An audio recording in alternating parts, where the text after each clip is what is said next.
Hello, Good evening, Mr. Chair and committee members. Welcome to this evening's meeting. We are just about to get started and we do have the live stream up and running currently.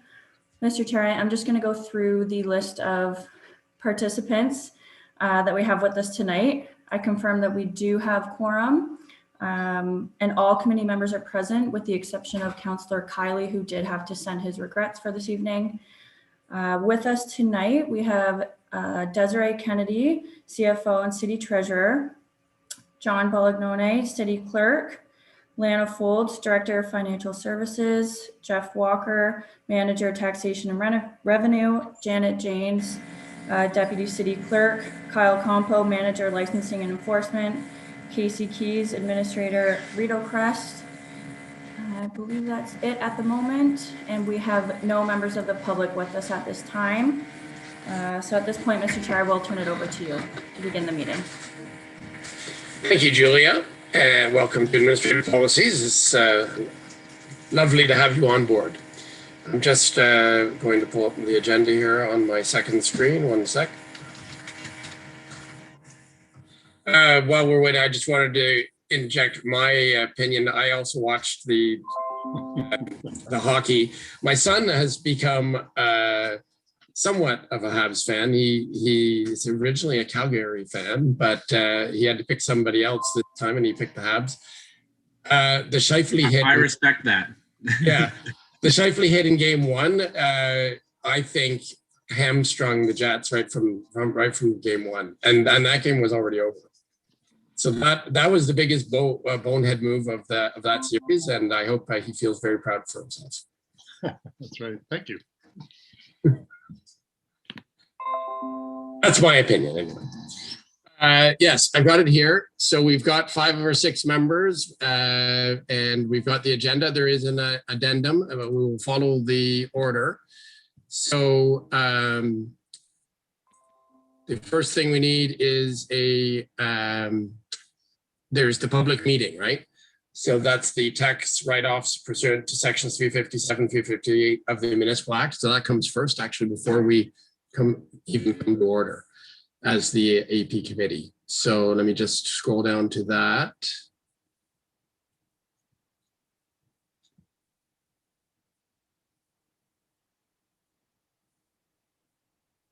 Madam Clerk, is there not something that I have to read for the public meeting? Just the statement on the agenda, Mr. Chair, under the public meeting section. Under number 1? Yes. Okay, well, number 1 is the Administrative Policies Committee will host a public meeting at 6 p.m. on Thursday, June 10th, 2021 to consider tax write-offs pursuant to section 357 and 358 of the Municipal Act. This public meeting is in session. Are there any members of the public that wish to speak? Mr. Chair, it looks like we have no members of the public with us at this time. Thank you very much. So this will conclude the public meeting and we'll move on to item 2. Sorry, somebody's ringing my door phone. Hello.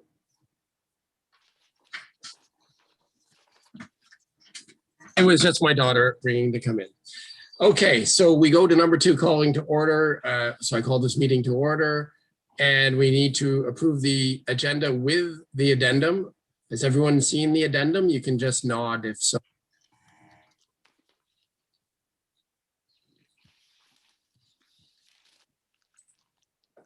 So the addendum is an extra item of business, 7F, a supplemental report in relation to the administrative monetary penalties to various city bylaws to that piece, which is one of the other items.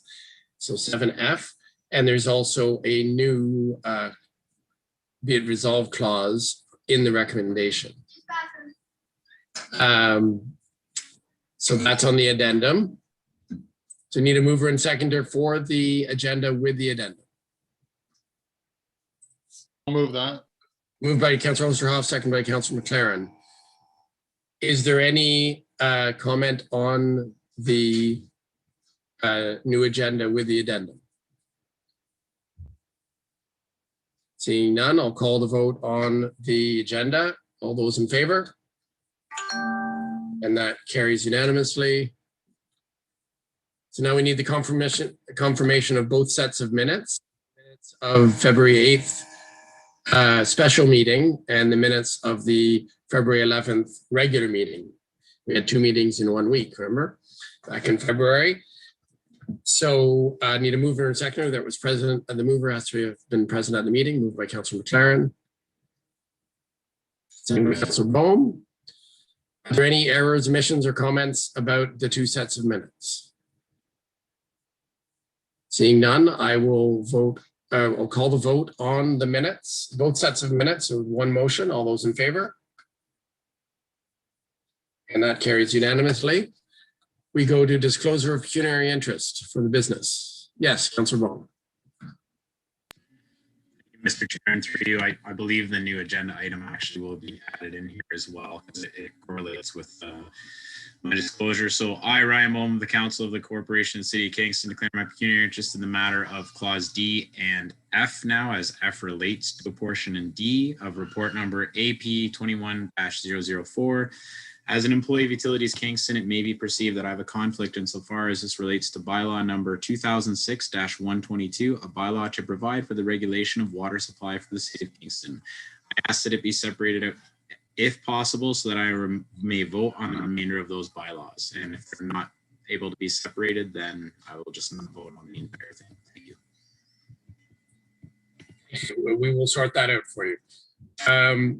Before we go any further, let me just check with the clerk. So in the addendum, it had it as item 7F, but I see business is item 8.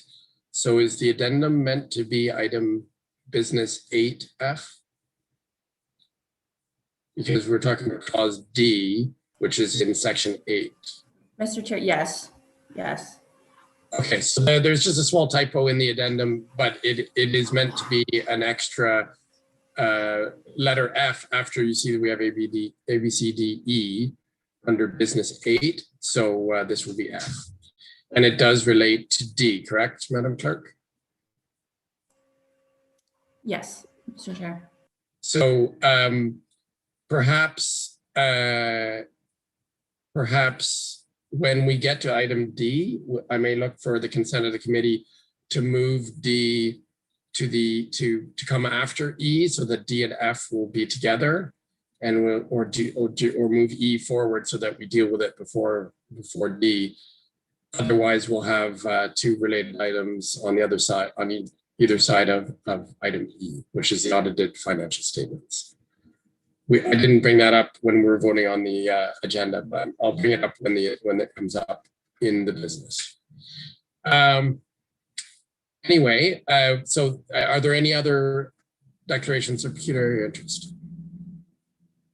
Seeing none, we go to delegations, Madam Clerk. Mr. Chair, we have no delegations this evening. And do we have any briefings? We do not. So we don't have any briefings, but we will have introductions from staff to the items as they come up, as usual. And as a reminder, the normal protocol is we get the introduction from staff. We are able to ask questions before the item is moved. Then members of the public are able to ask questions or make statements before the item is moved. Then we move and second the item. Then the item's on the floor. It can be amended. It can be deferred. It can be treated in the usual ways. And then at some point we call a vote unless it's been deferred on the item, and we go to the next item. So here we are with business 8A, which is Rideau Crest Home Board of Management. So first we need a mover and a seconder to resolve ourselves into this Board of Management. Moved by Councillor Boone, second by Councillor Chappelle. All those in favor? And that carries unanimously. We are now the Board of Management, and I go to staff to introduce the report. This is the regular report from Rideau Crest Home. Go ahead, Ms. Keys. Thank you. Good evening. So this is the first report that's provided to the Rideau Crest Board of Management for 2021. This report does contain 4 months worth of information from January through till the end of April. Rita Crest Home has maintained an overall occupancy rate of 88% for this time period. This percentage remains lower than the 97% provincial benchmark. Due to decreased admissions directly related to the COVID-19 pandemic, the province did not monitor occupancy rates for the purposes of funding for 2020 and will continue this through to September of this year. Rita Crest Home had 14 incidents reportable to the Ministry of Health and Long-Term Care from January through till April, and there were no written complaints that the home was mandated to report during this time period. The Ministry of Health was on site in January for an inspection. During the course of this inspection, they investigated 2 critical incidents, as well as a previously noted complaint from a resident. As a result of this inspection, the home was issued 3 written notifications and 2 voluntary plans of correction related to the critical incidents. The home has created and implemented an action plan for all non-compliance as a result of this review. There was no findings from the complaint. As of April, there were 524 people on the wait list for the home. 378 of those are 4A priority who are actively seeking and or requiring admission to long-term care, of which 41 are in crisis requiring placement. To date, the home has not reported any positive cases of COVID-19 in residents, caregivers, or staff. Management continues to communicate closely with all residents, staff, and families to ensure they are aware of provincial directives, public health guidelines, home directives, as well as plans in preparation in the event we are to declare a COVID-19 outbreak. The province is well underway in a vaccine rollout plan, with Rita Crest Home continues to work with KFL&A Public Health Unit regarding vaccine plans for our home. To date, 98% of our residents have received both doses of the Moderna vaccine.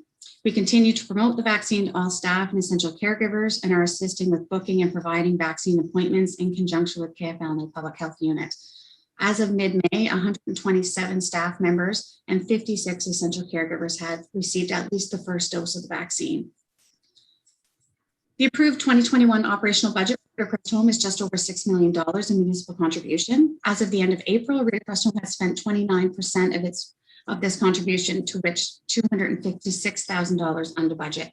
Much of this does directly relate to wages, and this does not include commitments. The province continues to provide emergency COVID-19 containment funding for all long-term care homes on a monthly basis. This amounts to $56,000 on a monthly basis for Rita Crest Home. The home utilizes this money to support worker positions, which are responsible for screening, rapid antigen testing, and high-touch surface cleaning. All of these positions are required by the province in response to the pandemic. As well, this funding supports costs for additional PPE supplies and is expected to continue through the 2021 year. The Ontario government did invest $200 million to train just over 16,000 new personal support workers for high demand jobs in Ontario's health and long-term care sector. The province is working with Ontario colleges and private career colleges to offer these programs, and many of them have been initiated. The home is working with educational institutions within the city, St. Lawrence College and other community career colleges, to provide opportunity for placements within these programs here at Rita Crest Home. The province has yet to release any further financial or budgetary plans for long-term care sector for 2021. We do anticipate further announcements in the coming months. The Office of the Auditor General of Ontario completed an audit to assess whether the Ministry of Long-Term Care and the long-term care homes were sufficiently positioned, prepared, and equipped to respond to the COVID-19 pandemic. This audit was released in April of 2021.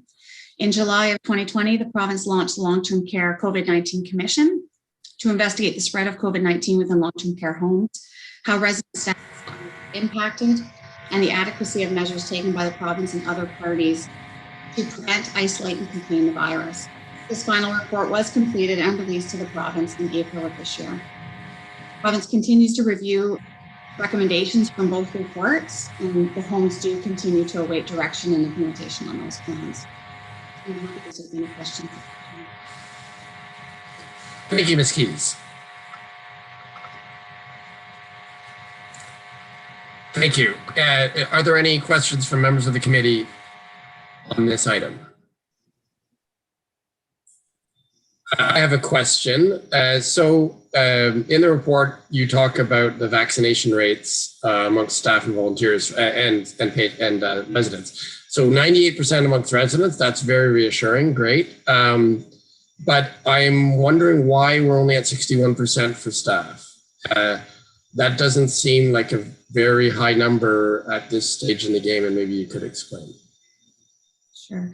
Thank you. And through you, we are up to 150 of our staff that have had the vaccine now, at least their first dose.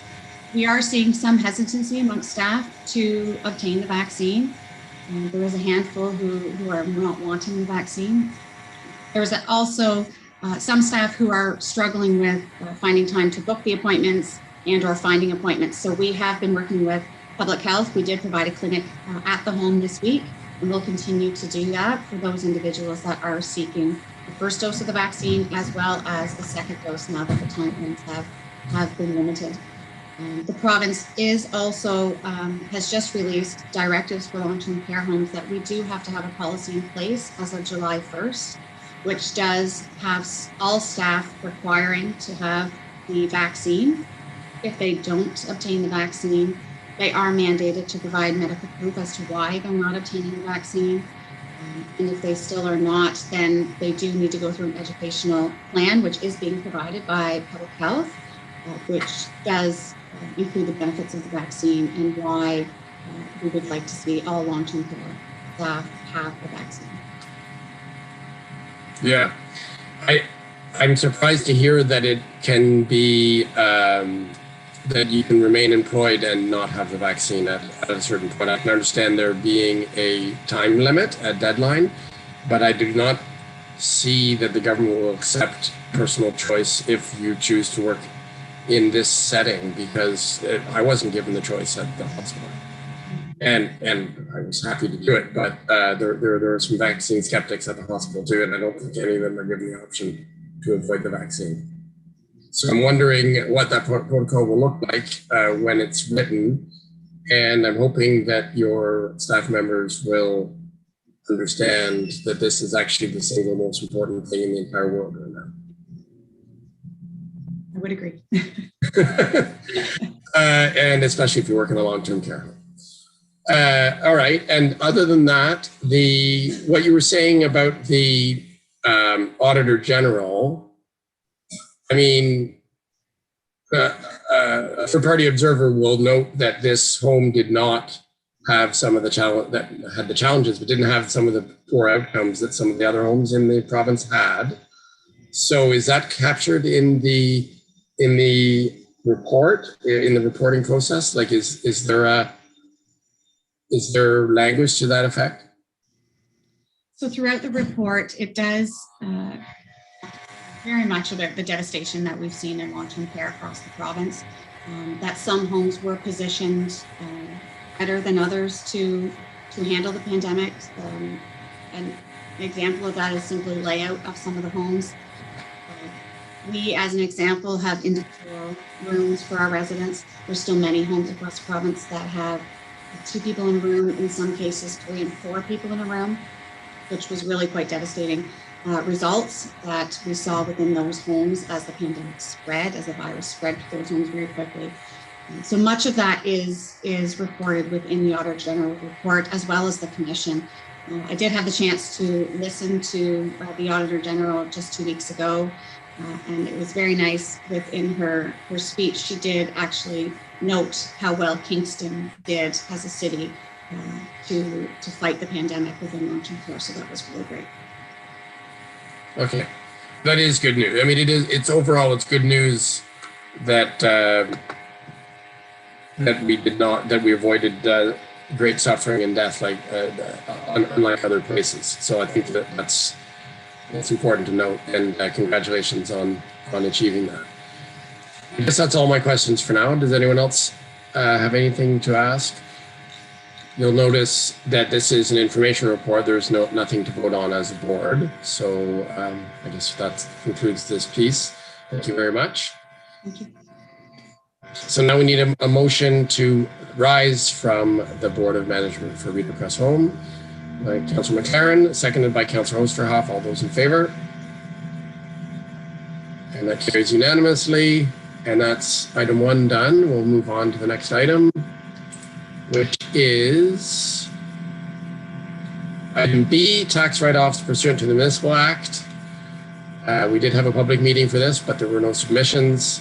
There is a recommendation for us to vote on later, and I invite Madam Treasurer to introduce the item. Go ahead. Thank you, Mr. Chair, and through you. So this report is before the committee tonight with respect to approval of a number of tax write-offs, which are detailed in the exhibit to the report. The majority of these properties are eligible for write-off either because they've become exempt from taxation, switching into a different property class. The buildings have been destroyed or damaged or under repair, renovations, and the exhibits provide more detail on those properties. The total is about $45,000 that's being requested to write off tonight, of which about $24,000 of that belongs to the city, and the majority of the difference relates to the education piece, which we will recover back from the school boards. Great, thank you. So first, as with all items, we go to questions and questions only for members of the committee, and then we go to members of the public, and then we move and second it. Who would like to, would anyone like to ask questions about this item? Councillor Chappelle, questions only. Yeah, thank you, Mr. Chair. I'm looking over the report and I see an address, 805 Ridley Drive, and I see the assessed value is $1.21 million. I was wondering if, Madam Treasurer, if you can give me some information about that property. So thank you, through you, Mr. Chair. So I believe that's the property that the city has purchased, and that's why it's become exempt. But perhaps I have Jeff Walker here with us tonight with the meeting, and he may have more details on that particular property and that assessed value. Mr. Walker. Thank you, Mr. Chair. Sorry about that. Yes, the treasurer is correct. That is a purchase by the city, and I believe the assessment is actually 1.521 million. And what was the purchasing cost of that property? I do not have the purchase cost available at this point, but we could certainly get that for you. Yeah, so Councillor Chappelle, on the circumstances surrounding the purchase by the city, that wouldn't really be related to the tax write-off that's in front of us. But certainly you can follow up with the Treasurer's office on that item, and you can get as much information as you like about it. Thank you very much. Are there any other questions about tax write-offs? Okay, so we need to go to members of the public. Are there any present, Madam Clerk? Mr. Chair, there are no members of the public. Thank you. So we need a mover and a seconder for the recommendation. I'll read the recommendation. One sec.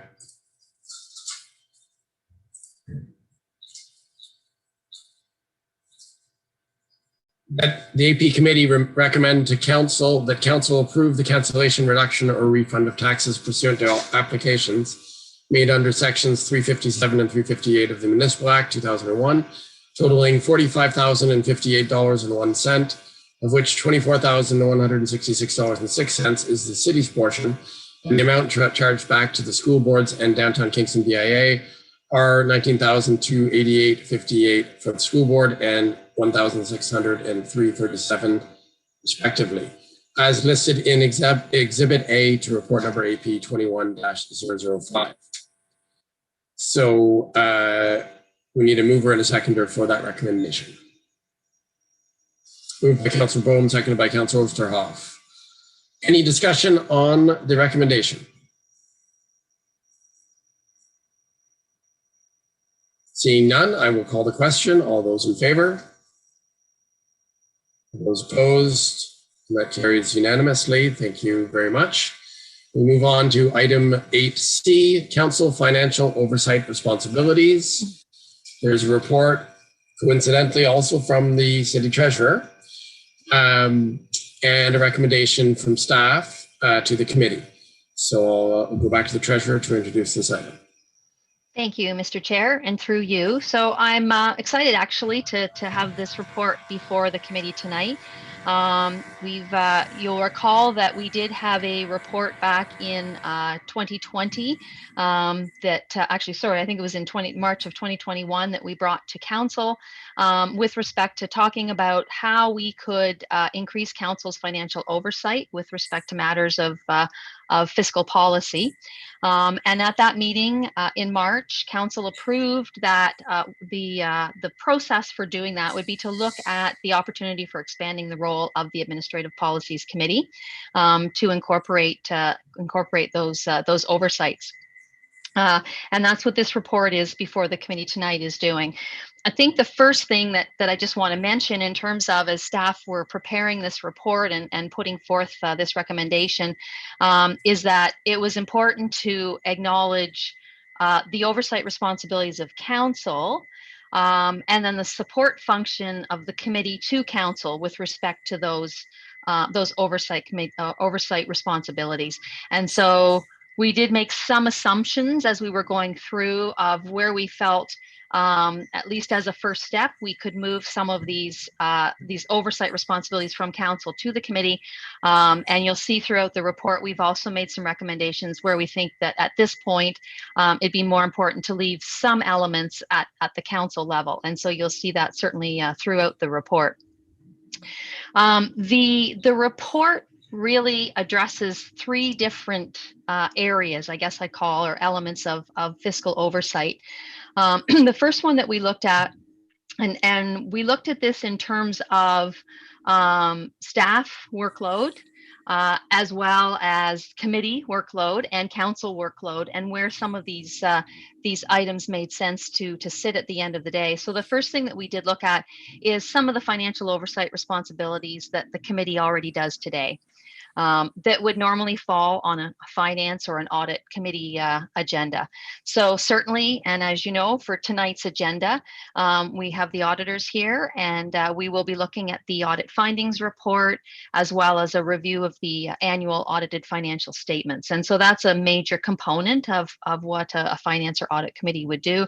And that responsibility and oversight responsibility already rests with the Administrative Policies Committee, as well as some of the tax policy recommendations that we would bring forward. So you had the tax write-off approvals tonight, and in the past, each year you've seen approval of tax ratios as well as tax capping and other tax policy related discussions that would come to this committee. So that was sort of the first bucket that we looked at and said, these make sense to be where they are and should stay there. The second section that we looked at was where we might recommend transitioning some of the information that today goes to council that could potentially come to this committee instead. And the reason for that being that it would allow for a more expanded review, additional discussion, additional questions, looking at maybe another level of detail that perhaps wouldn't happen at a council level, but could happen at a committee level. And so in that regard, and I'm just finding my things here, I think it was on page 6 of the report, there were a few items there that we've identified. The first piece of reporting that we looked at was the quarterly operating and capital reports that come to council now on a quarterly basis, sometimes a little bit less than that. Quite often we just do 3 in the year rather than 4. And so one of the things that we've looked at is the potential to bring those 2 reports to the committee level. Again, probably the Q4 or the year-end report, we would recommend leaving at the council level. And I think it's important for council to be able to understand and look back what happened during the year. That can influence certainly budgetary controls going forward. And you will see in the report, we have recommended at this point that the whole budget policy piece would remain at the council level. And so certainly understanding the year-end reports would be important for council as a whole. But the other quarterly reports during the year, I think there's the potential for those to come to this committee for further discussion. The other piece of that is that we are looking at right now, particularly on the capital reporting, is looking at perhaps changing the structure of those reports going forward. the committee will recall that when we put our new financial system in about 2.5, 3 years ago, one of the things that we've been gradually doing with our financial structure around capital projects is making an extended use of envelope funding for some of our asset management type things. And those envelopes don't close. So you may have noticed that our quarterly reports are getting less and less, and they're certainly getting shorter in terms of what's been coming to council, because we're not closing as many projects. So we are starting to look at, is that still the right format? And potentially I do see maybe a quarterly report that incorporates both operating and capital into one that would come to this committee. The other piece that we're looking at and suggesting that we do a bit of further review in terms of transitioning to this committee might be the delegated authority reporting. And so what I'm envisioning with that is right now that is done on a monthly basis. I would envision rolling that up potentially to quarterly or semi-annually. We haven't quite got those details worked out, but bringing that information again to this committee, so there's more of an opportunity to ask questions on those reports and the particulars around some of those procurements. I think in the report we also mentioned the ability to perhaps expand some of those around data around our procurement. So as we've been using our new system, we're starting to accumulate some historical data around our procurement function. And so we're starting to be able to look at information around things like how many RFPs, how many tenders, dollar values of procurements, and how those might be proportioned across the budget levels and those kinds of things. So again, opportunities to expand for some of that information in the future, certainly at the request of the committee as we're working through those. And then finally, the third one, and the opportunities under this bucket of reporting is really around new things that we're adding. So I can give you a good example of that is our corporate investment portfolios. So right now we do not do a specific reporting to council on our investment portfolios. We report at year end. We do some reporting around investments and investment income at budget time, but we don't do any very specific focused reporting around our corporate investments. And I think this is one area that would fit very nicely with this committee, is to do an annual report around our investments, what kind of investments we hold, what types of revenues we're getting from them, and also provides a venue for one or both of our external investment agents who help us with our investment decisions to come to the committee and speak and talk about the investment strategies that they employ with the city's long-term investments. So I think that is certainly something that would be new that could fall under this this agenda. And you'll also see we've added the annual grant reporting, which is something that's just new, that council approved about a month ago, for staff to come back with an annual grant reporting in terms of our success with grants and grant applications. And then finally, we also added in here asset management oversight. And you did hear at the last council meeting about some of staff's work with, I believe it's Blue Line is the company that's helping us some of our asset management plans and our asset management planning that's ongoing. And there certainly will be pieces of that coming over the next 2 to 4 years as we work through that work plan, particularly around service levels. And looking at service levels and how the assets support those service levels and what types of assets and investment in assets we need to support those service levels. And so there certainly will be some policy discussions that would have to happen on that. And certainly in discussions with Commissioner Kidd, we felt that this was again a venue that would fit well in terms of the total asset management planning piece. And then I think just the last thing, Mr. Chair, that I just wanted to mention was you'll see near the end of the report that we did do a bit of a draft agenda timeline, assuming that administrative policies would continue with meeting every other month. And we have fit some of these pieces in. This is definitely a draft of the agenda just to give us an idea, particularly for timing on things like the quarterly reports. So we had to make sure the timing aligned with when we're cutting off of our financial records, as well as the delegated authority pieces. So were they going to fit within sort of an every other month meeting? And so we did provide that as a bit of a draft. And I caution it is just a draft. And I think think, as the recommendation talks about, we're looking at potentially working, if the committee and council approves this recommendation, then directing staff to start implementing and just figuring out exactly what that timing would look like and how do we start to bring things on board. We certainly would envision doing this all at once. I would think it would probably take about a year or so to transition things through. And then I think just the final thing that I did mention, I think a couple of times in the report, because I thought it was an important consideration with some of this oversight, is that I think the other piece, as we potentially bring some of this information to the committee level, is there's also an ability for the committee members to request additional information. And I think that probably the venue of the committee probably makes that a little easier to do perhaps than at council.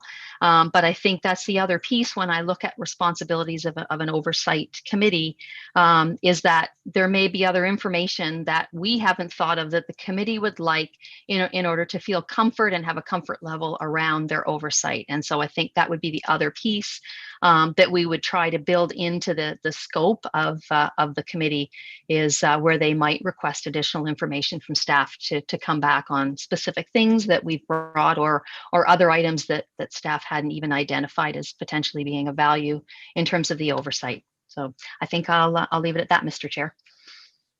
Okay, great. Thank you for that. Yeah, it is important that we all wrap our heads around what's in front of us on this item. Before we go to questions, I just wanted to further frame what's in front of us, because we all wear two hats. We wear the hat of a councillor and we wear the hat of an administrative policies committee member. And what's in front of us today is a committee recommendation. And so anything that we might deal with as council, all of council, it would not be in order on this item. And so, for example, we go back to why, how this item came to be here on our agenda. It came as a direction of council. And it mentions in the executive summary on the first page of this report, the clause that specifically generated this report and the recommendation that we see in front of us today, but it doesn't mention the first clause that council passed. And so to find that, you have to actually click on report number 21-102. Unless you've memorized every council agenda, you may have forgotten exactly about this other clause. So I clicked on it. And if you do that, you see that what we passed at council was two clauses. And the first one was that council supports expanding the role of the Administrative Policies Committee to reflect additional financial oversight responsibilities. That's the first clause. So council has already directed that. So that's not what's on the table today. The second clause is what is the subject of this report. The staff bring a report back to AP Committee June 2021, which is now, for further discussion on proposed changes to the committee's financial oversight responsibilities based on the options laid out in report number 21-102. So I say this because you may be tempted to reopen the debate we had at council about expanding the role of the Administrative Policies Committee.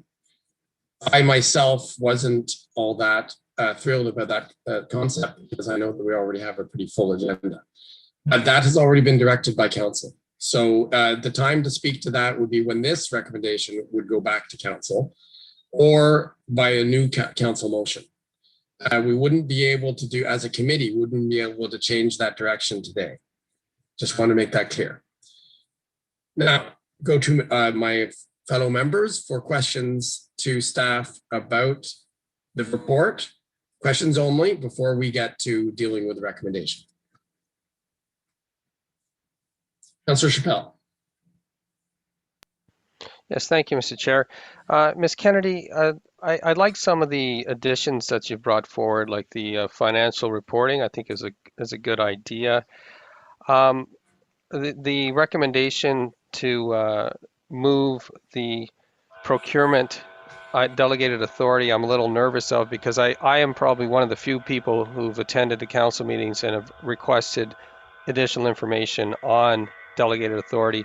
And to have it set up quarterly or even semi-annually, I think leaves too much of a gap, potentially as much as 3 or 4 months, between when the expenditure took place and when we're asking questions. So I'm not too keen on that.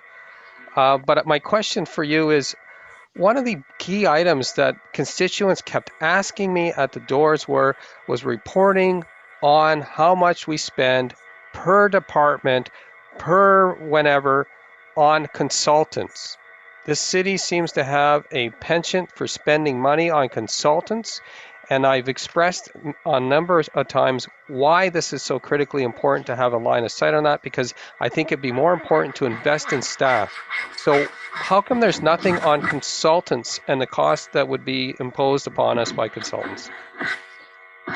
Thank you. Through you, Mr. Chair. So what we were looking at is the types of financial information that would come on a recurring basis. And to be honest, I did want to limit, excuse me, at this point, what I would assume might be information that would be recurring, that would come to the committee on a recurring basis. But I certainly would say that something like that, Councillor Chappelle, would be one that would fall under sort of the committee's ability to ask for additional information. So, if the committee decided that that was something they wanted as a one-off, once a year they wanted that to come, or if they wanted it to come, say, quarterly, that they would request that as staff for that to come. But I wanted to be careful that I wasn't making assumptions as to what other new information might the committee be interested in having. But I think it would certainly fall within that, the ability of the committee to ask for something like that. You didn't want to make assumptions, but you certainly did with some of the addeds that you're providing. And okay. The other question I have, we keep speaking of the types of questions that we could continue to ask. So when we had conversations on this matter, myself and unfortunately Councillor Kiley is not available at the moment, but we spoke about the notion that a finance committee to bringing transparency to the community, transparency to the spending, transparency to taking on new projects and having a long-term operational impact. The idea of having a finance and audit committee, back when we spoke about it, was to be able to look at how those costs had long-term implications. But not only that, look at our current spendings and randomly select, 3 to 4 different departments per annum, so that Councillor, over the you course. need to ask a question. How do I utilize the structure you're proposing to have a more granular look at how we're spending money per department? Because I don't see how it fits in this proposal. So thank you, Councillor, through you, Mr. Chair. So I would say that would fit under our quarterly operating reporting that would come to the committee. And the committee may say, this particular report, we'd like more detail on public works services. And here's what we would like. So I think it would fit well under that in terms of more detail coming. But again, I think it would be something we'd be looking at direction from the committee to request that information. So what you're saying is that if a report comes on a quarterly basis and we say we want more information on that quarterly operational expense, we now have to wait 2 months longer from the one that was expensed 2 months prior, so 4 months ago. And we don't have a line of sight of how that money's being spent for almost half a year. Thank you. And through you, Mr. Chair, the way I'd respond to that is I would suggest that if the committee wanted something like that, that we would be identifying that perhaps for the year. So the committee might say over the next 6 meetings, we'd like to cover one commissioner group each meeting or something like that. So the staff have a bit of plan as well, because a lot of times if this is not information that's readily available, we need some lead time to know it's coming and be able to pull some of that information together. So I think in that regard, something like that, if the committee was interested, would work well to almost have that planned up front. And maybe it's a discussion at the start of the year of the first committee meeting of what types of information do we want to make sure is on the agenda this coming year. Do you not recall having that conversation when we initially brought this forward to you? Yes, I do. Okay. So that's why I'm curious why it wasn't reflected. That's all. Okay. I'll leave it at that. Thanks, Councillor Chappelle. For purposes of committee members understanding exactly what we're looking at and for moving forward, the next steps and so on, I think I need to clarify something that the treasurer said a couple of times. So say there is something that falls in the category of additional information that the committee may request in our role of financial oversight that's been given to us by council. And it doesn't fall into any of the categories in that draft chart that you've put there in the regular reporting that we already received, with the expanded categories that you may have suggested if council approves that as well.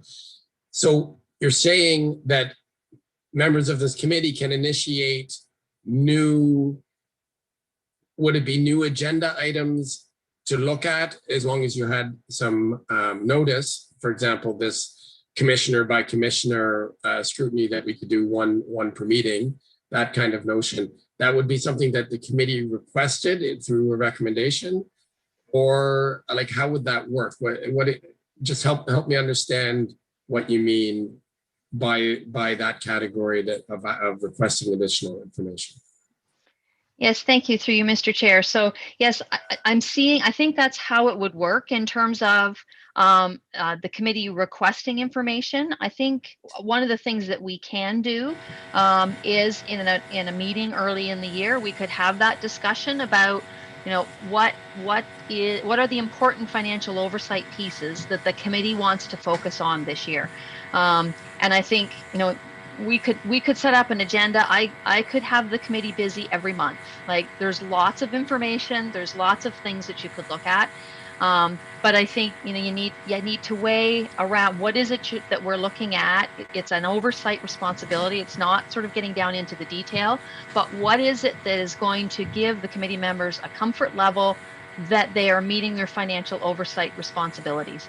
And I expect that would be different. What I might think you would need might be different from what each of you may think. So I think maybe even there might be a potential for one of the meetings to have that discussion. What are the types of things that you'd like to look at over and above maybe some of those standard ones that we've put forward? The other way around it, I think, as Councillor Chappelle had alluded to, is there may be just some one-off information that comes from a report that we've already brought. And it's requested we bring additional information to the next meeting, or that we just provide it to the committee after the meeting as well. So would also be another way to do that. Thank you. I thought it was important to highlight to the members of the committee that that anything outside of the regular agenda items that are already reported to the committee would need to be generated at some point by the committee. So like the direction to have them scrutinized would have to come from the committee. And the treasurer can make recommendations at any time. But if we wanted to independently look at anything that's not already reported, we would have to give that direction. And I'm just not sure in what format we would give it. I guess, would it come as a motion from a committee member? Or would it come as an amendment to the recommendations, like the monthly, because they're already all in different silos, right? They're already all, if you look on that yearly draft chart, you'll see the names of all those financial silos.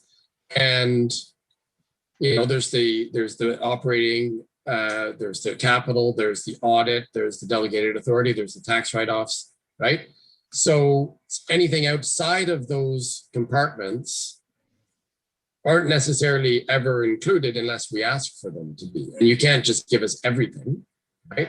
So, I guess what I'd like members to grapple with is how we would like to make that selection.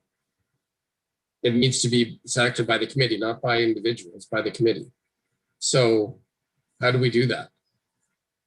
And maybe this is a question for the clerk, procedurally, how we could do that. And maybe we need to some time to think about that. Does anyone else here have any ideas how we would deal with that procedurally?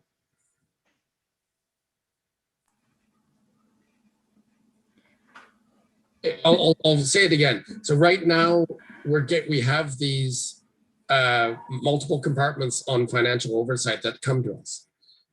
They're generated by staff on a periodic basis, but it doesn't capture everything that the city is doing. That's what Councillor Chappelle has said, and he's correct. How do we expand our oversight capabilities while retaining control of what items we would like to scrutinize. Councillor Chappelle, did you have something to say? This is, be careful that we're still in questions. So this is really to help us ask questions of staff about how we can get to Certainly. Is it possible to have a roundtable with the members of the committee and get feedback from our constituents on what areas of importance of understanding where financial expenditures are being made? You know, some community members are asking me, how come my road's not being paved? It's been 30 years. Some people like, why is there a way that we could look at various departments, Ms. Kennedy, to have an understanding of the distribution of the investments that happen within the city of Kingston? So, you know, the rural parts of our Mr. Councillor Oosterhoff or Councillor Bohm, why are there still dirt roads and they've been amalgamated as a city 25 years ago? These are good questions to have, but we don't have an opportunity or a forum to ask them on council. But if we had an opportunity to go through a departmental review and say, you know, please explain this to me, that would be very beneficial to our constituents. Yeah, I didn't hear a question there. Maybe we should. Maybe we should just move the item, and then we can make suggestions more easily on the recommendation. Because remember, if we lose our structure here at committee, it's never ending. Yeah, I agree. So my question, I guess, to frame it properly, then was, Ms. Kennedy, how do you envision empowering council to be able to ask the right questions to get more substantive information and more granular information to where money is being spent of the taxpayers?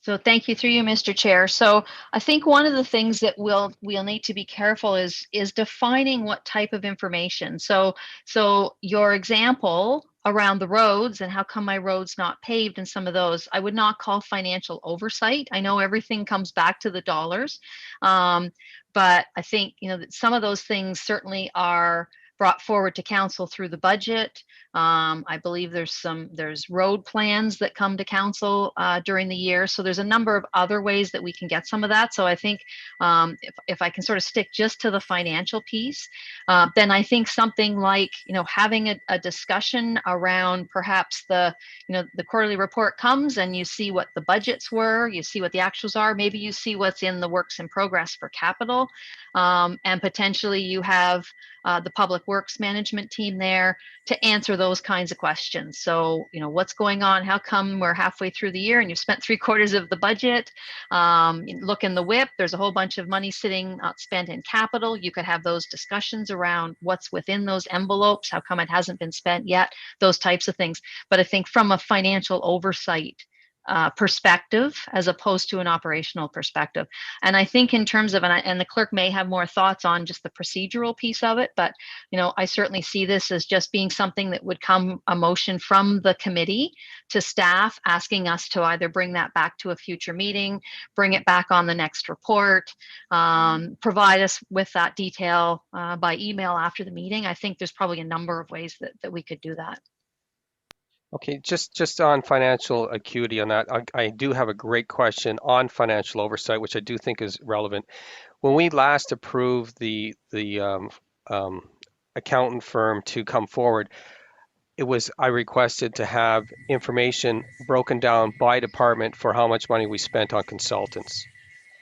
And I don't see that in today's accounting report. And I must be missing. If you can direct me to the page, that'd be great.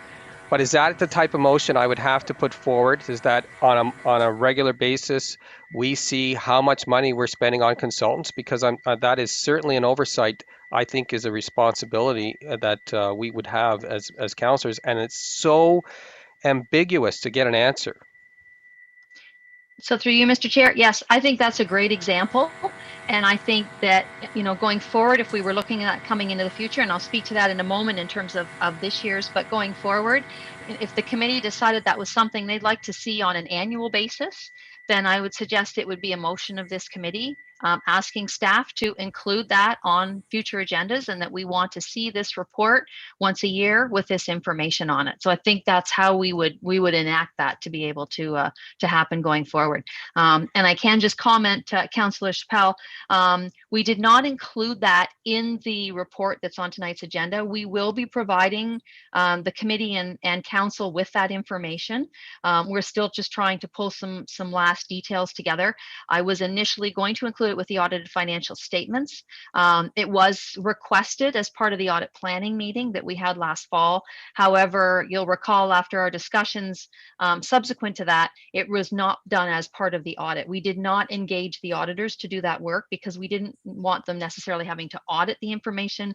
We were looking to just provide a summary of that information to the committee. So it will be coming out. I expect it may even go to all of council, but we will be issuing that separately.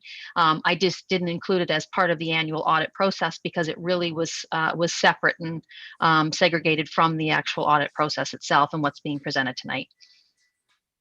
So, Madam Treasurer, further to, as a follow-up, if you'll indulge me, Councillor Spell, so further to what you just said, if that's a great example, consultant fees tracking, it's not currently reported in it on its own as a separate item, but it's something that this committee could request, for example, to become a yearly thing or whatever, like the way that we do with delegated authority or with other items. Is that what you're saying? Yes, that's exactly what I'm saying, Mr. Chair. Okay, great. Any other questions on this item before we move the recommendation?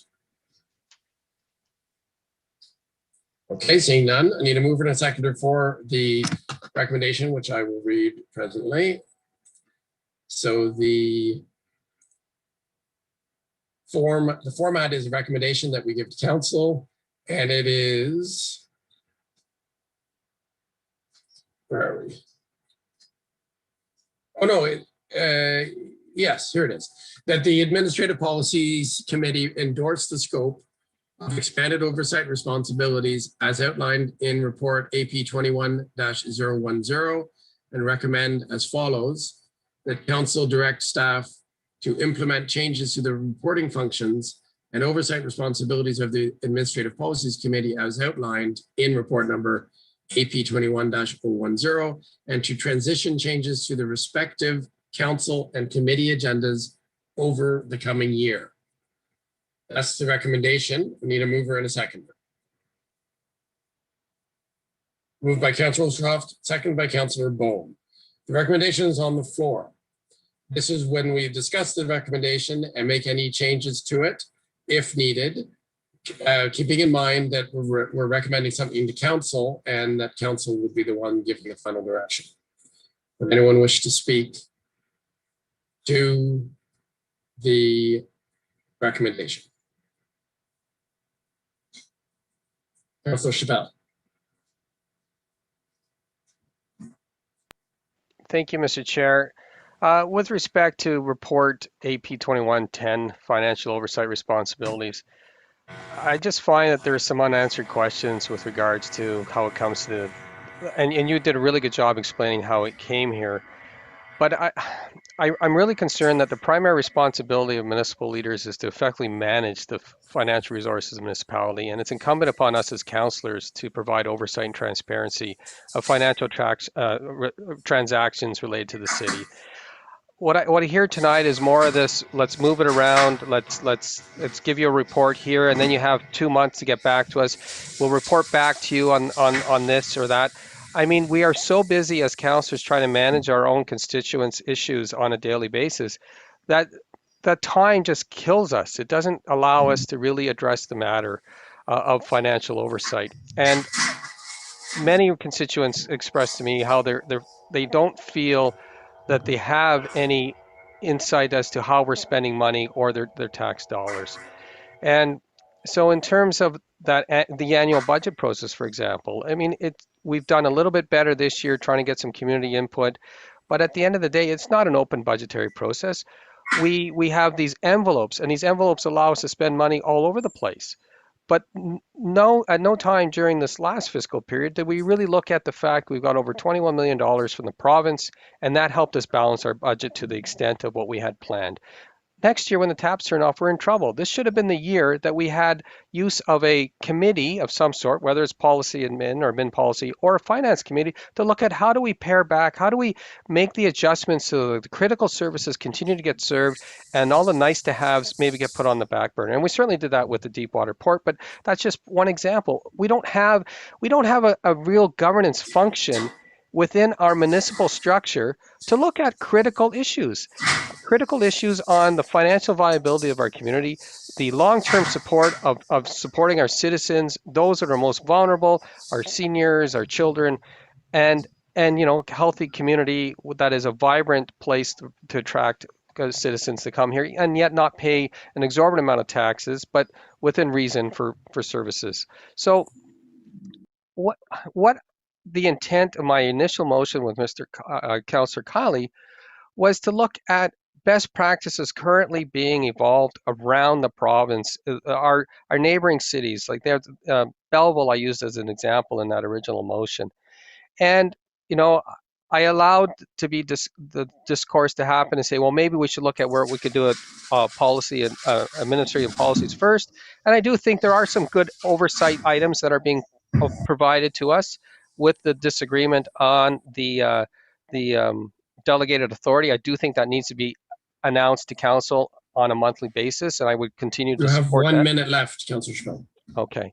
On this round, we can have multiple rounds. Okay. So with what I'm saying then is I'm a little frustrated, perhaps disappointed in what has happened here.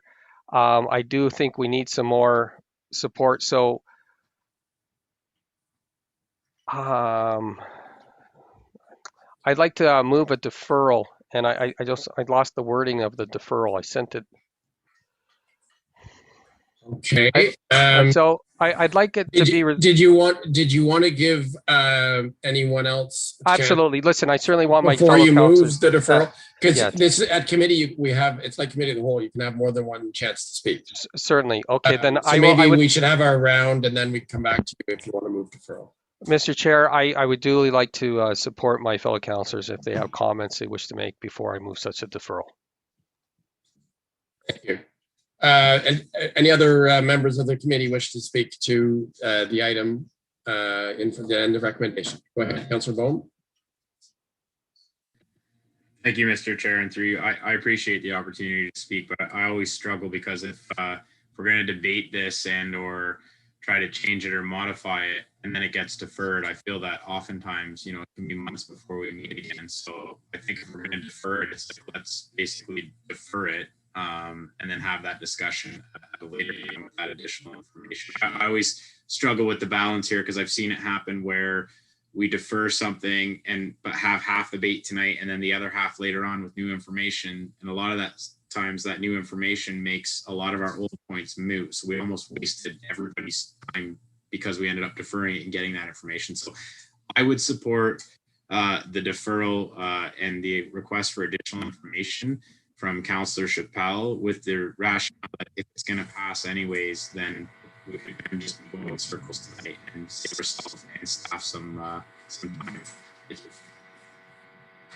Thank you, Councillor Bohm. It's a courtesy to have all members have a chance to speak to the recommendation that's in front of us before maybe on the second round it being deferred. And it can be just simply like you just did, saying that you're happy to just discuss the deferral. I just wanted to do maybe just a reality check about what it is that is being recommended.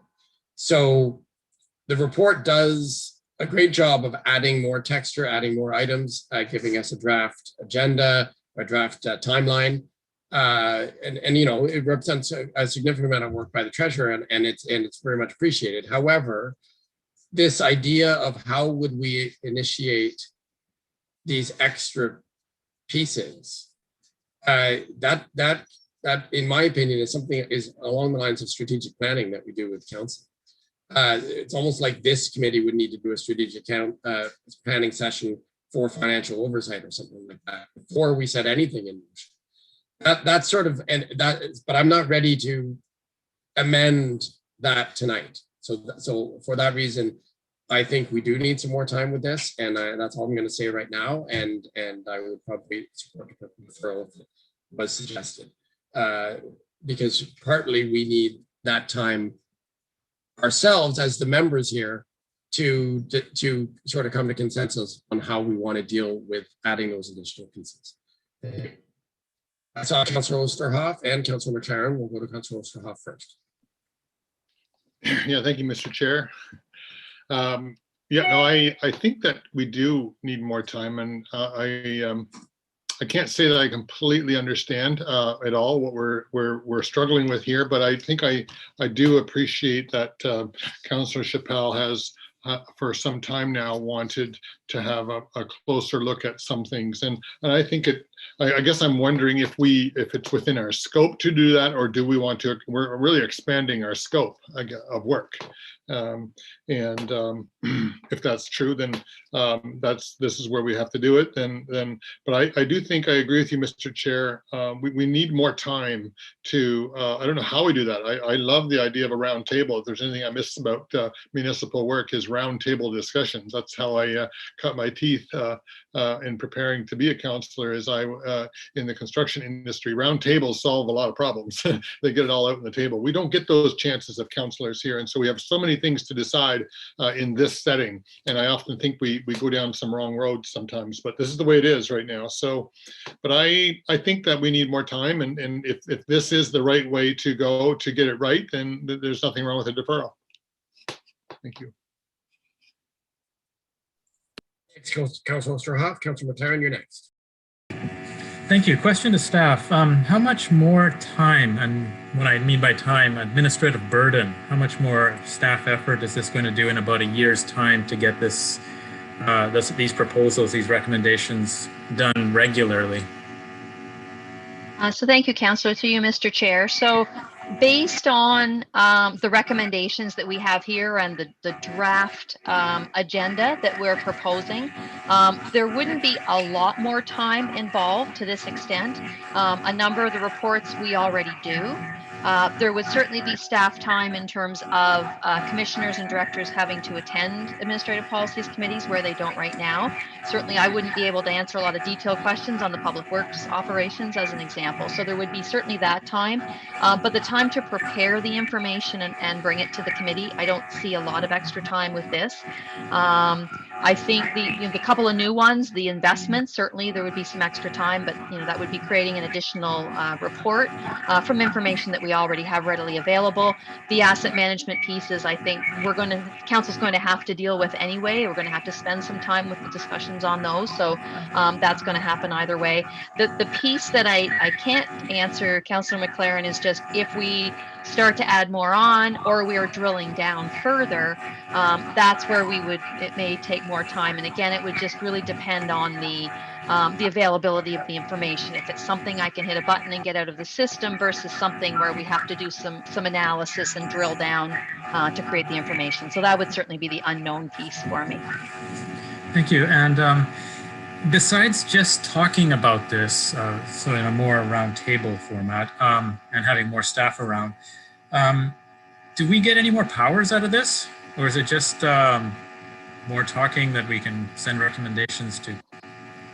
Like, is there anything here that we have extra that we can't do right now except at a round table? Like, I know when we drilled down, when we were talking about the third crossing on a few occasions, we drilled down very deep into some of the costs there when we were discussing that in your office. It was helpful. Is that the kind of stuff that we would have to be then doing at a round table? Hold that thought, Madam Kennedy. That isn't really a question for the treasurer. That's a question to ourselves, how we would do it. So maybe I'll rephrase it. What I was asking originally was like, what extra powers do these recommendations have?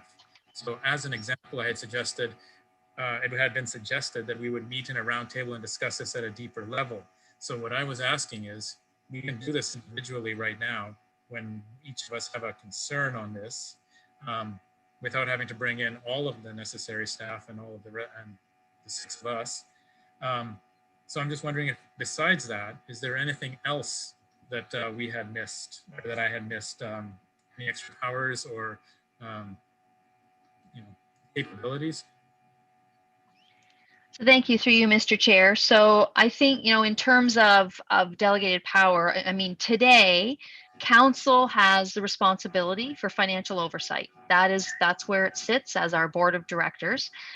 They choose to delegate financial oversight and other oversight items to the committee level and to the Administrative Policies Committee. And I can tell you the committee bylaw, we took a look at that. It's fairly broad in terms of financial oversight responsibility of the committee. So we weren't really even changing the scope of the committee. Any of these things that I recommended would fall under that initial scope. But I think, Councillor, I think maybe the point that you're making is that I hadn't really thought about is absolutely, as you know, if there's an individual council member that's interested in information, we certainly don't mind. You can reach out at any time and we can provide it. If it's going to take me a whole lot of staff time to do it, I certainly would let you know, because I'm always thinking about the cost versus the benefit of that information. But that is always an option as well. Certainly what I've tried to reflect tonight in the discussion and in the report is the committee as a whole wanting things. So if there's an individual piece of information you need, more than happy to get it. If it's something that's more about the committee and fulfilling that responsibility that council has delegated down to them, that's more what I've tried to build into this report and to some of my responses tonight. I'm not sure if that answers your question, Councillor McLaren, or not. So if I can respond in my own words, does that mean that we can do all that is being proposed individually by coming to you and asking the deep down, drill down kind of questions without having to bring in other staff unless you need it, and not having to bring the rest of the councillors to a round table if we don't have a concern? And if we do have a concern, we have that freedom and liberty to come and see you about it. Yes, through you, Mr. Chair, absolutely. Anytime that's available for sure. Thank you. And one of the things that was mentioned during council when we were debating this, some of us didn't really have an interest in moving the responsibility away from council. Did I hear you correctly when you said that the committee may be delegated? Sorry, I guess it's hard to say. If the committee were to be delegated this new authority from council, we already have the ability to do that, but without the authority. Is that correct? Like, what's the change here? Like, what is council losing as a result of this? So to you, Mr. Chair, I would say that what council potentially is losing is they're delegating some of the detail and the discussion down to the committee level. So I can give you an example. Let's take the audited financial statement. Let's take the audit. So we have the auditors in front of us twice a year. The auditors talk to the committee about the audit plan, how they're planning the audit, where the risk items are, the types of procedures they're going to do. They look for input from the committee. That does not go to council. So council, I assume, is aware that that's happening, but they've delegated that responsibility down to this committee and said, you be the liaison with the auditors. We want them to meet with you, not with the whole of council. Some things do, as the audited financial statements, you look at them in detail tonight. They do actually go on the council agenda because council does have to approve the annual audited financial statements. So they still move up to the council level. But as a council member, and I'm answering this question as a board member and sitting on finance committees of different organizations, where I'm the board member, I have to be comfortable that that committee has asked those questions of the treasurer on the financial statements and of the auditor on their report. I'm not going to ask them again because I'm comfortable I've delegated that to the committee. And so I think that works the same way with council and the committee. And so at any time, council has the ability to say, we want this to go down to you, particularly if maybe we need a vehicle for more discussion than perhaps might happen at council. And it just gives council then that comfort level that something has been looked at and reviewed, proper questions have been asked, so that they don't need to do that piece. They have a comfort level that their oversight responsibility has been addressed overall. So as an example, Thank you. Hang on a sec, Councilor McLaren. Hang on. what is in order is questions about the report. If you would like to mull over the difference between your council responsibilities and your committee member responsibilities, that's not a question for the treasurer. So no more questions to the treasurer about the difference between a committee member and a councillor. That's up to you to figure out. I'm aware. I was trying clarification because it seemed to be in the report. Thank you. That's it.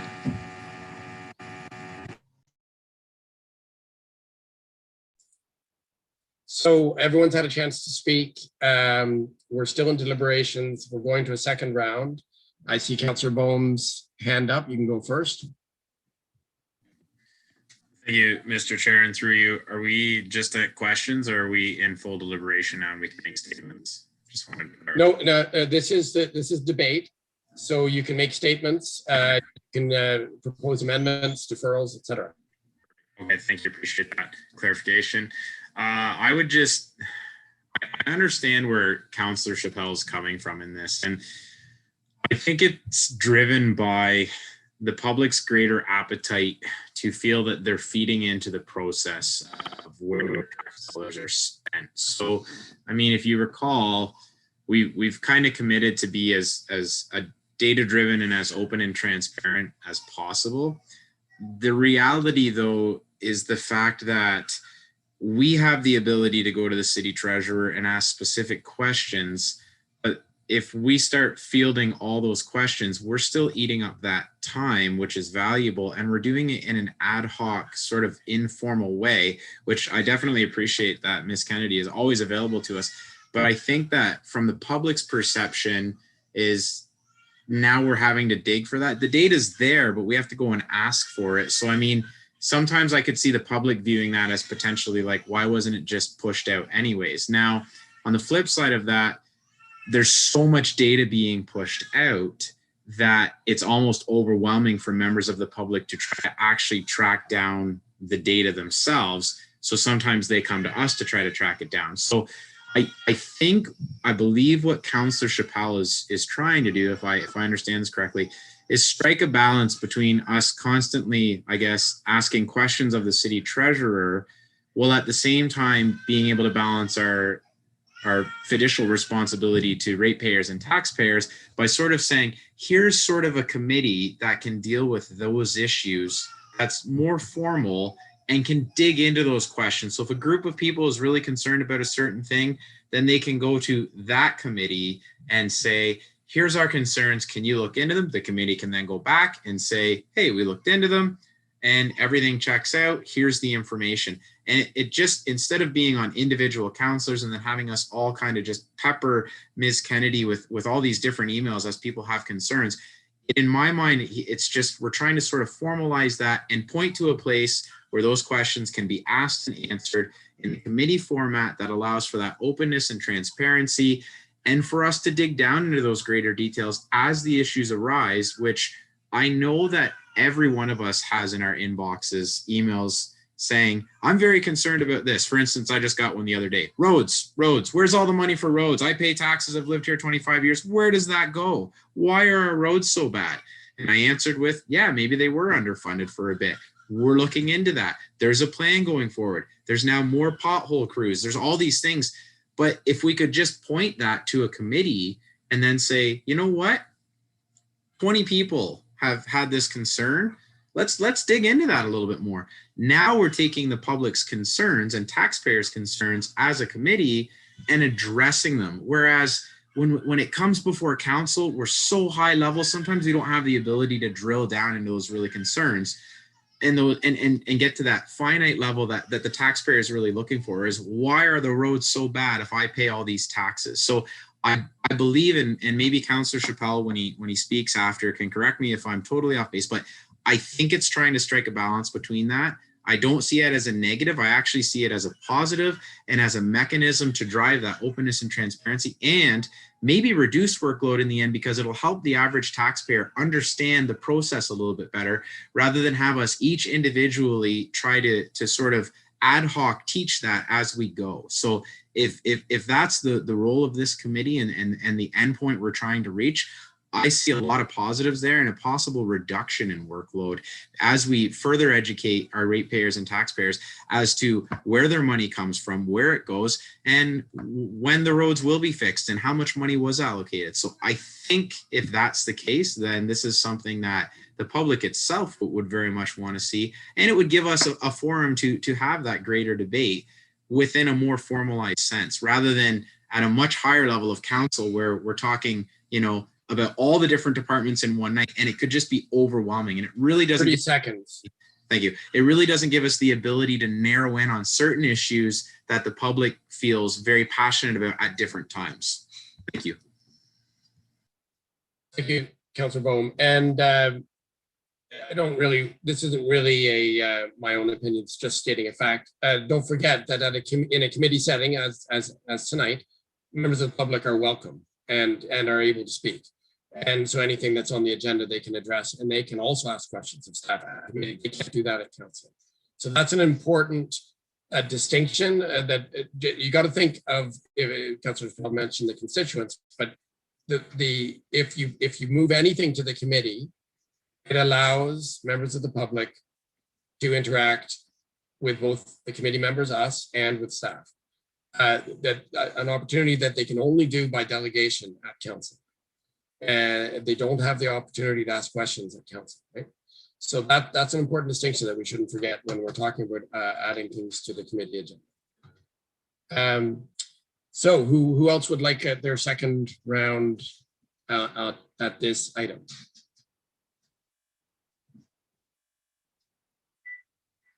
Councillor Spell. I'd like to thank you, Mr. Chair. Councillor Bohm, well said. I think some of the issues that we face as municipal councillors, especially, I notice it's been exasperated during this COVID period, is trying to really get a line of sight. We're going to be going into a period in the next year where the whole reassessment of the impact is going to happen in 2022. There's going to be a lot of education that has to happen. We don't really have a great mechanism to do that unless we, submit the information in our tax bills and do the best that we can to educate people. I think this would be a great committee to look over and review in a greater granularity of how we've been doing with the third crossing, as Councillor McLaren said, just making sure that we're on target, on budget, rather than just getting one report that goes to council and is part of 15, 20 other items that we're trying to get through in an evening, and it gets no airing. This would have an opportunity to discuss that particular project, for example. And I'm still very interested in, an audit here. We have a plan to plant trees, thousands of trees. The tree report would be a great example of something that we come here to make sure that financially we've spent the money and we planted the trees and we have a better audit of it. So that's why I envision having a finance committee to look at, it's one thing to say, hey, yes, let's approve this spending tonight. But there's very seldom a sunset clause or a follow-up that says, hey, it's complete. This is what our KPIs are, our key performance indices, and this is how we've met that target. And we are over, under, it was in crisis. There's no real dashboard of all the projects that we're doing within the city to know whether they're in a caution, green, or a red state. We don't know. And so I agree, there's just so much information that we receive. And I was really hopeful that this report would have had, a comparative analysis of what other municipalities do with their reporting structure to have increased transparency, oversight, and accountability. Just hacking on a few extra reports for our meeting, quite frankly, I think it falls short to the whole intent that I had started back in September of last year. And it's just disappointing to me. And so I think after reflecting upon this conversation, I'm really hoping that if I move a deferral and get support on that we can maybe have a bit of a rethink with staff and just maybe come back and augment a few things, not to tax our committee with more work, but more substantive information that we would be eliciting from staff in order to share that in a transparent manner with the public. And so if you will allow me, Mr. Chair, I will put forward a deferral. for this motion to allow staff for report AP 21010 to be deferred to allow staff to report back with a more comprehensive report with various models used by comparative municipalities that provide councils with increased transparency and accountability and community input on spending residential tax dollars. And I don't have a date. I was leaving that open for discussion amongst our committee, but also to have flexibility to have staff input from Ms. Kennedy. Because I understand a lot of the research on what other communities have done has already been done by the clerk's office.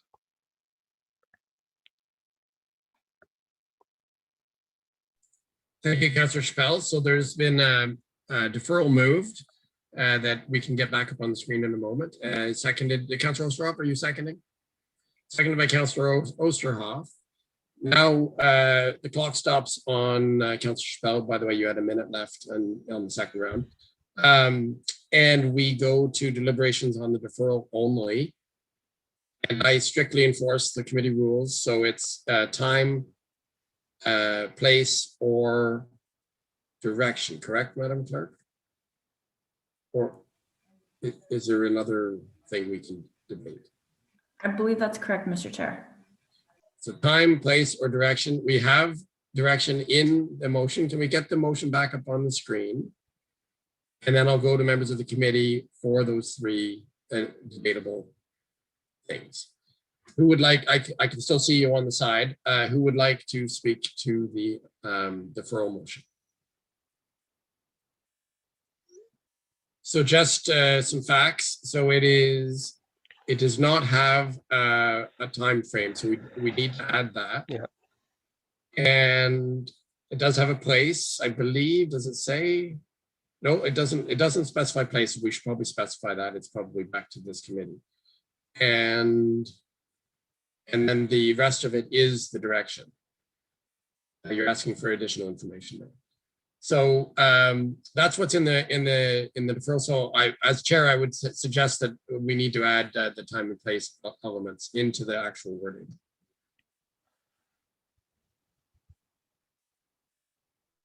But we can debate them first, of course.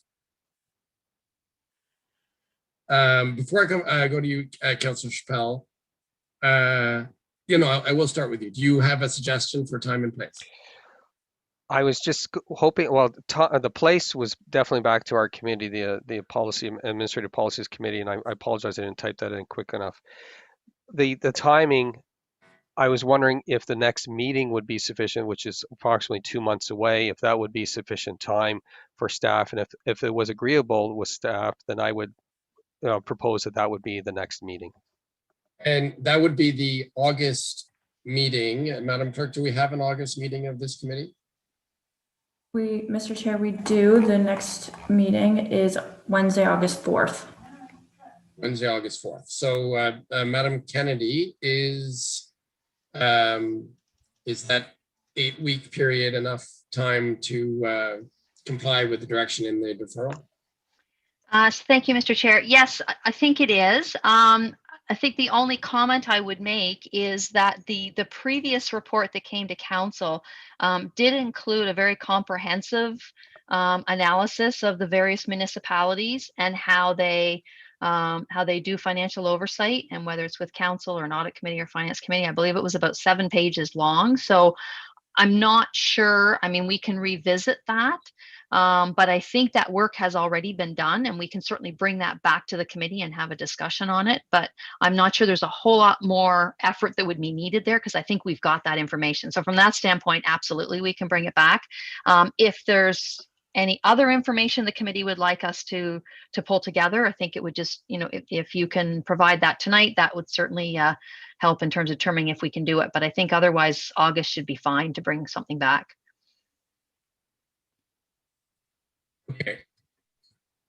Okay, thank you. So Councillor Chappelle, are you going to add the wording for the time and place then? Yes, I'll give maybe.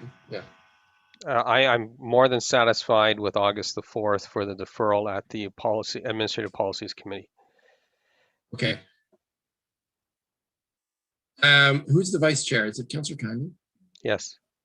All right, who would like to take the chair? I'd like to speak. I'd like to offer an opinion. I'll go ahead, Councillor Saraf. Councillor Ostrov, will you take the chair? I take the chair and recognize you. Thank you. So I would say there's something missing from the deferral that we have already identified in our first round of speaking, and that is how do we, as a committee, decide how to alter the financial oversight role of the committee. To the question, as I said before, to the question of whether or not it is the AP committee that ought to have this power or this detailed oversight role, it's no actual extra power, I don't believe, because it still goes back to council. That has already been voted on by council. That was the first clause I was talking about from the last report. So that's not up in the air. What's up in the air is how do we as a committee request extra items to be given to us by staff to be pulled together and brought to this committee so that we can have that transparency here in the committee setting. So I would say it'd be fairly easy to add that into the deferral, maybe ask staff to suggest ways the committee could formalize additional requests for information or something like that. I guess it would have to be in an amendment. So I would have to be moving an amendment to add that extra wording, because I do want staff to come back with options on how we would expand the financial oversight role. Specifically, how we would do it. We've touched on it. We've orally gone over some of the possibilities, but none of that's in the current report. So I guess I may have to ask for a recess so I can write down the additional words I'd like to add to the deferral.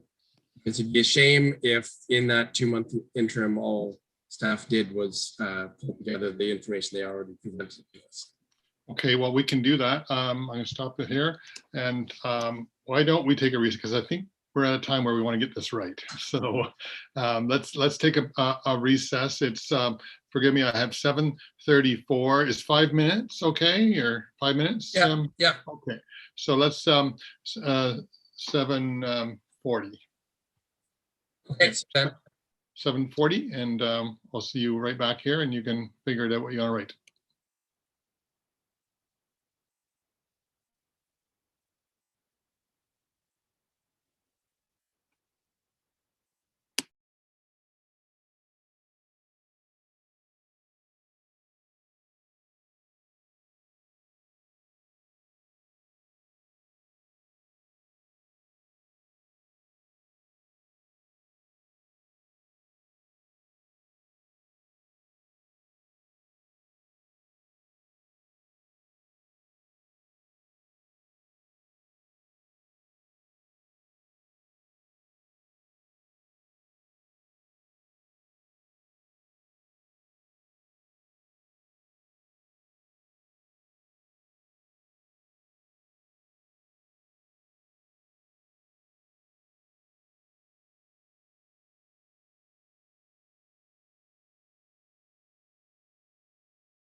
That would be out of order, Councillor Chappelle.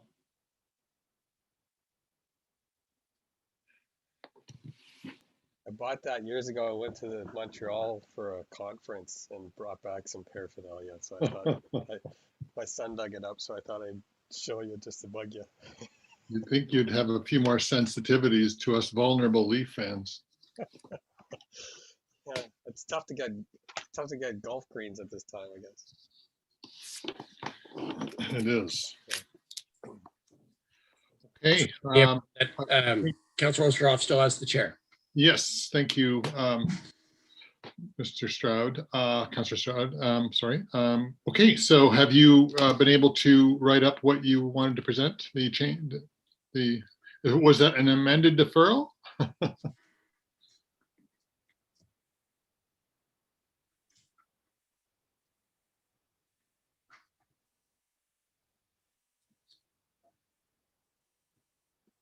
Mr. Chair, did you just say something? Because I didn't. Yeah. Are you ready to present? Was that an amendment to the deferral? Yeah. Give me on track. Yes. Yes. I'd like to propose, and I've sent it to the clerk and to all of you, to add those extra words. Does the clerk receive that? I have not received anything yet, Mr. Chair. Okay, let me just make sure here. I have it. Well, unless your email is wrong. So Julia McCaugherty Jansman, correct? Yes, that's correct.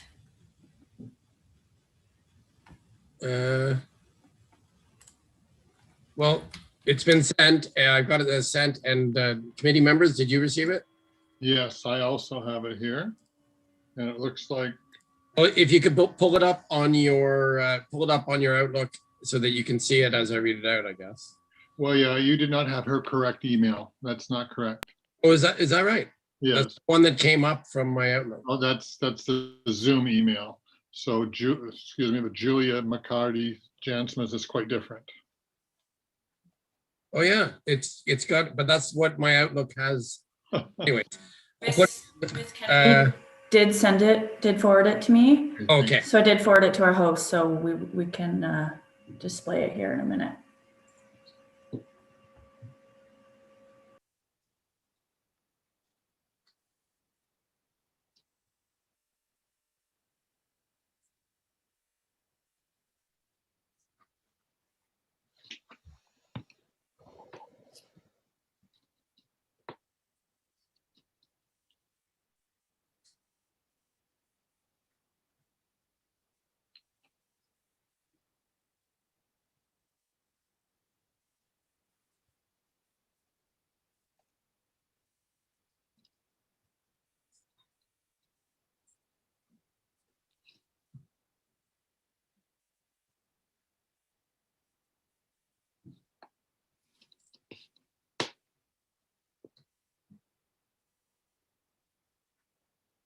Anyway, I can read it out as we're waiting for it to come up on screen.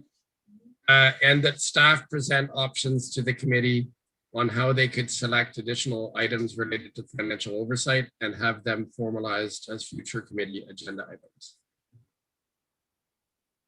Okay.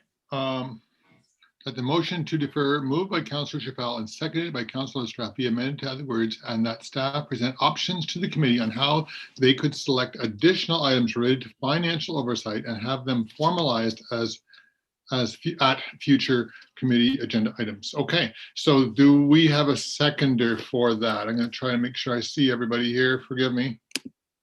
Okay, I'll try that. Yes, Councillor Bohm seconds that. Thank you. And do we have any more discussion on that, or do we can just, any discussion? Seeing none, all in favor of the amendment to the motion? Okay, and any opposed? One. Okay, one against, Councillor McLaren. And now we have an amended motion to defer. And do I return the chair to our chair? Yes, I'll return the chair to you, Councillor Stroud. Thank you. Great job, Mr. Ad hoc Vice Chair. Yes, so that's it. That's all I had to say. With that amendment, I can support the deferral, and I think it speaks to time. The time and place are correct. It would, and I guess I would ask Madam Clerk for clarification. Is the wording suggested by Councillor Chappelle before the recess now in the deferral motion? Mr. Chair, so that was we're just displaying it here. So this is now the vote on the deferral as amended. Okay, great. So I'll read the amended deferral and then I will call the vote.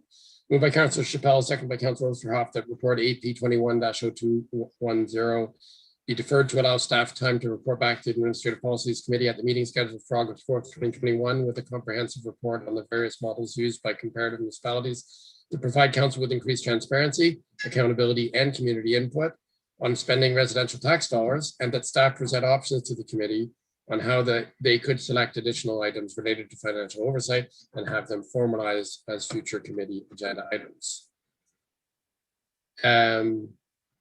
And now I will call the vote on the deferral. All those in favor?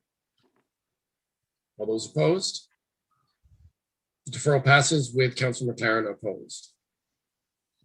That's it for this item. We'll go on to the next item.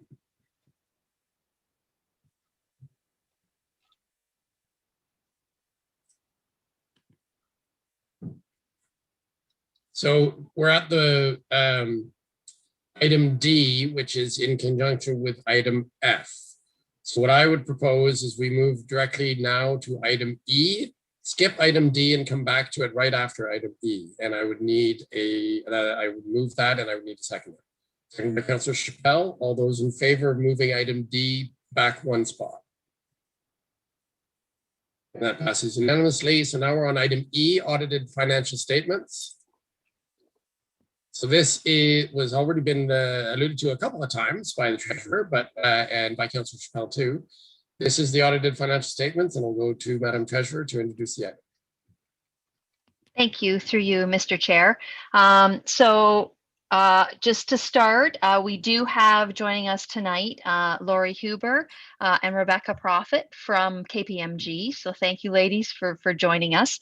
And I thought what I would do, if okay by the chair, is just go through the financial statements, just some highlights fairly quickly, and then turn it over to Lori and Rebecca to present their audit findings report to the committee. So you, sorry, what, say that again? I got confused there. Sure. Yeah. So I thought what I would do, Mr. Chair, is just do a very quick highlight of the audited financial statements, and then turn the floor over to Ms. Huber and Ms. Profit to review the audit findings report with the committee. Go ahead. Okay. Thank you. So you have the financial statements in front of you for the December 31, 2020 year end. Just to remind the committee, and I'm sure most of you are aware, these are consolidated financial statements. So you may see a few differences in numbers from perhaps what you've seen from other reports coming to council. So any of the agencies that are either owned or controlled by the city are included in these numbers. So agencies like the Downtown Business Improvement Area, the Library Board, Kingston Frontenac Housing, and others. So I just wanted to leave the audit report because I expect Ms. Huber will be addressing that. But I just wanted to make a few comments on the statements themselves. The statement of the financial position, which is our balance sheet, and it reports the economic resources that are controlled by the city at that specific point in time, so at December 31st, 2020. We do continue to report a very healthy financial position at year end. You'll see at the bottom of that statement of financial position, our total municipal equity position has gone up by about $118 million. And as you'll see in a moment, that's made up primarily of our value in our capital assets, as well as an increase in our capital reserve funds. And I think the point to make with respect to this financial statement, December 31st, 2020, as Council's aware, we had incredible challenges fiscally in 2020 with the pandemic, as you know, and a number of reports that came back to Council. And I think what this statement shows at the end of the day is that certainly with utilizing some of the provincial funds that we received, as well as a number of other cost-cutting strategies and other strategies to address some of the financial impacts of the pandemic, we're still in a position where we've increased our equity position at the end of the year. We continue to have healthy reserve fund balances, and those balances continue to be used for the long-term plans that they were collected for. So we didn't have to take a lot of money out of our working fund reserves or defer a lot of our capital monies in terms of trying to address the pandemic. So certainly with the Safe Restart funds and some of our other strategies, we're still in a very good financial position at the end of the year. In terms of the balance sheet, the other number that you'll see on there is our net financial debt number, which is the difference between our financial assets and our total liabilities.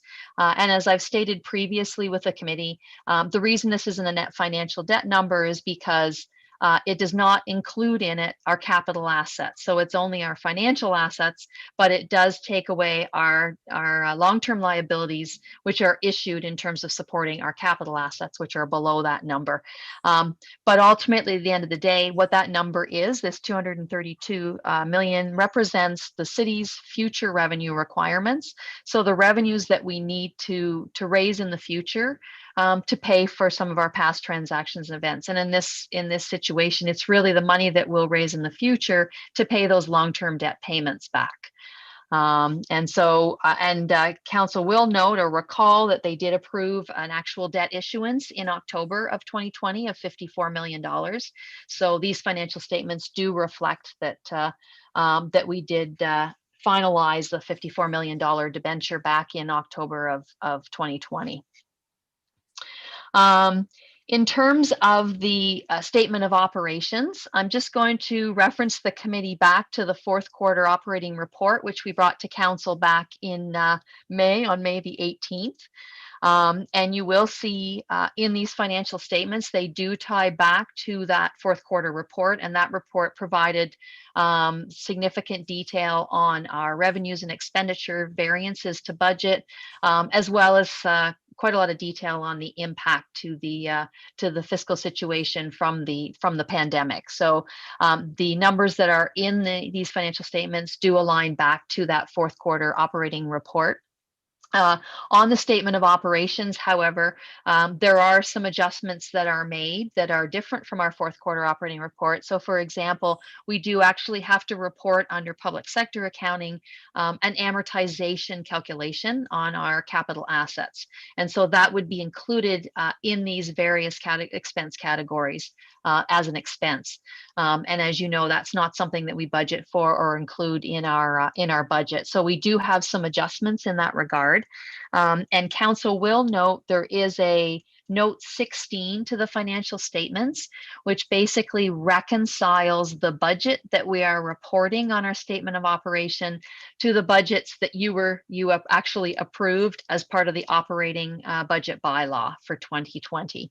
So you will see a reconciliation in that note that basically takes the approved budgets that were approved by Council and adds these other amounts that need to be included so that the budget that we're actually presenting on the statement of operations aligns with the actuals that we're required to report.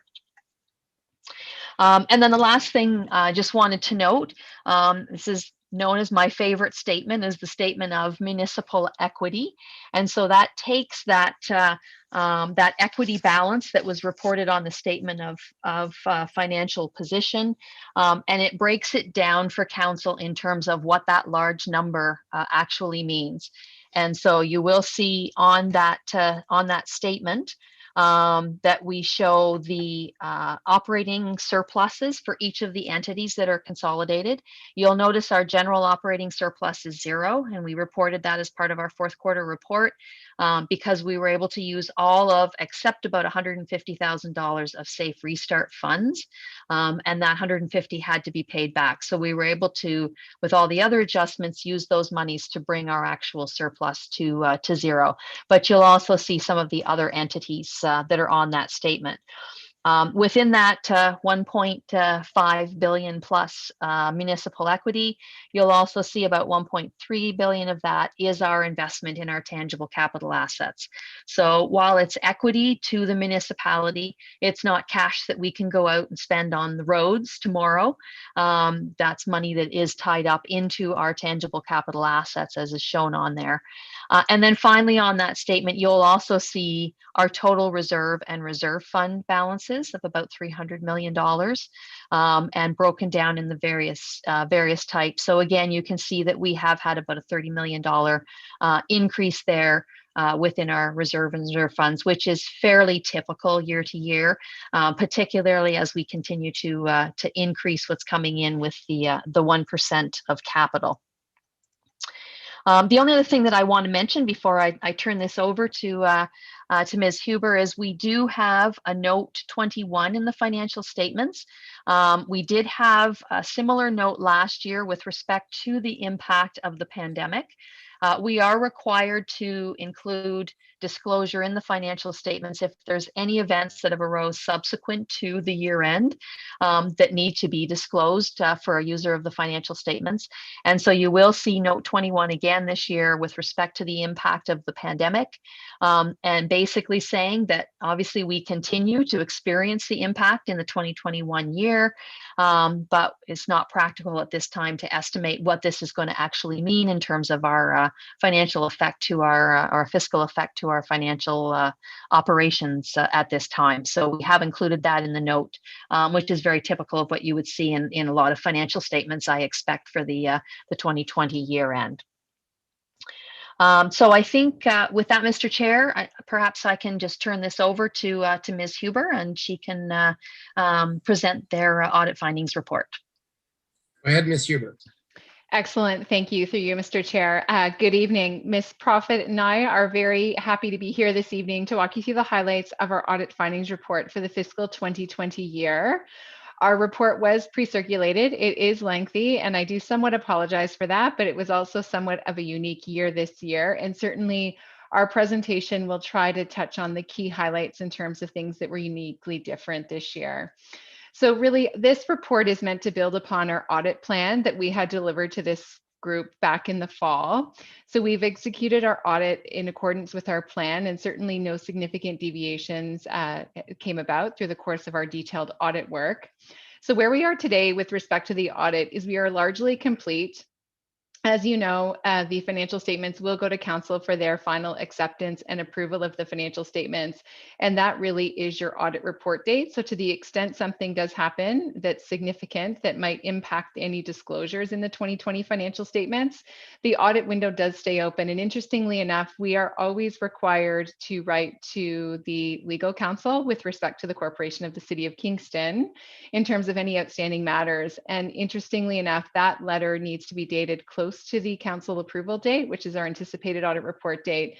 So it's very customary at this point in time to see that as an outstanding item. So we'll certainly work with the team to make sure we get those letters back, and certainly aren't expecting any significant or unusual items to come out of those upon their receipt. So in the absence of any changes in that regard, we'll certainly be able to release our draft audit report as circulated in this report, which Ms. Profit will speak to later on, which is certainly a clean or unmodified audit opinion.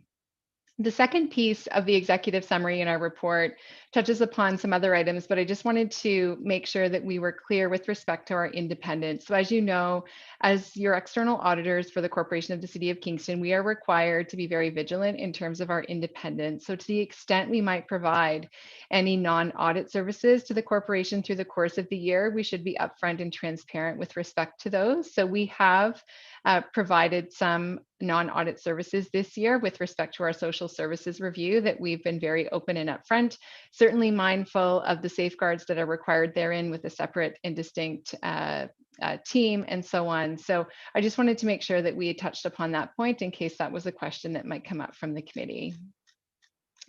So jumping into the body of our report, in terms of what is new and different, you've heard Ms. Kennedy speak to the COVID-19 pandemic on the financials, and certainly that was something that we had anticipated going into the audit for the 2020 year. So this slide on page 5 and page 6 of our report certainly gives you a highlight of what was new and different this year in light of the pandemic. And certainly hands down, if I was to sort of boil it down into a couple of items this year, lots of new funding that came in to the corporation this year. And from an audit perspective, as auditors, we always get excited around the performance criteria related to any new funding. So what are the strings attached, and have those milestones or those achievements been met to actually record the revenue?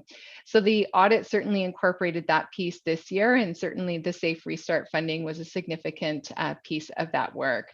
Other things that we've considered as well in terms of in light of the pandemic is, collection risk around receivables and so on, in light of any change of the economic conditions in terms of taxpayers' ability to pay any outstanding accounts. We have completed our audit with respect to a materiality level that we had set as part of our audit plan, so there was nothing significantly different there. We've made different risk assessments this year in light of COVID-19, being cognizant of perhaps the opportunity related to any fraud risks. We've also given consideration to any changes to systems, processes, and controls, certainly being cognizant many are working from home and what that may or may not do to a control environment that existed prior to the pandemic. But you can certainly see there's certainly nothing that has been brought to our attention to bring forth to this committee for discussion or for comment. And for the benefit of the committee, we have completed our audit entirely remote this year. We completed it remotely last year in March and onward, and certainly we've been working primarily remotely through the course of the year, but certainly feel very comfortable with the technology that we had, and certainly the city team was very open and forthcoming in terms of facilitating the online or virtual audit.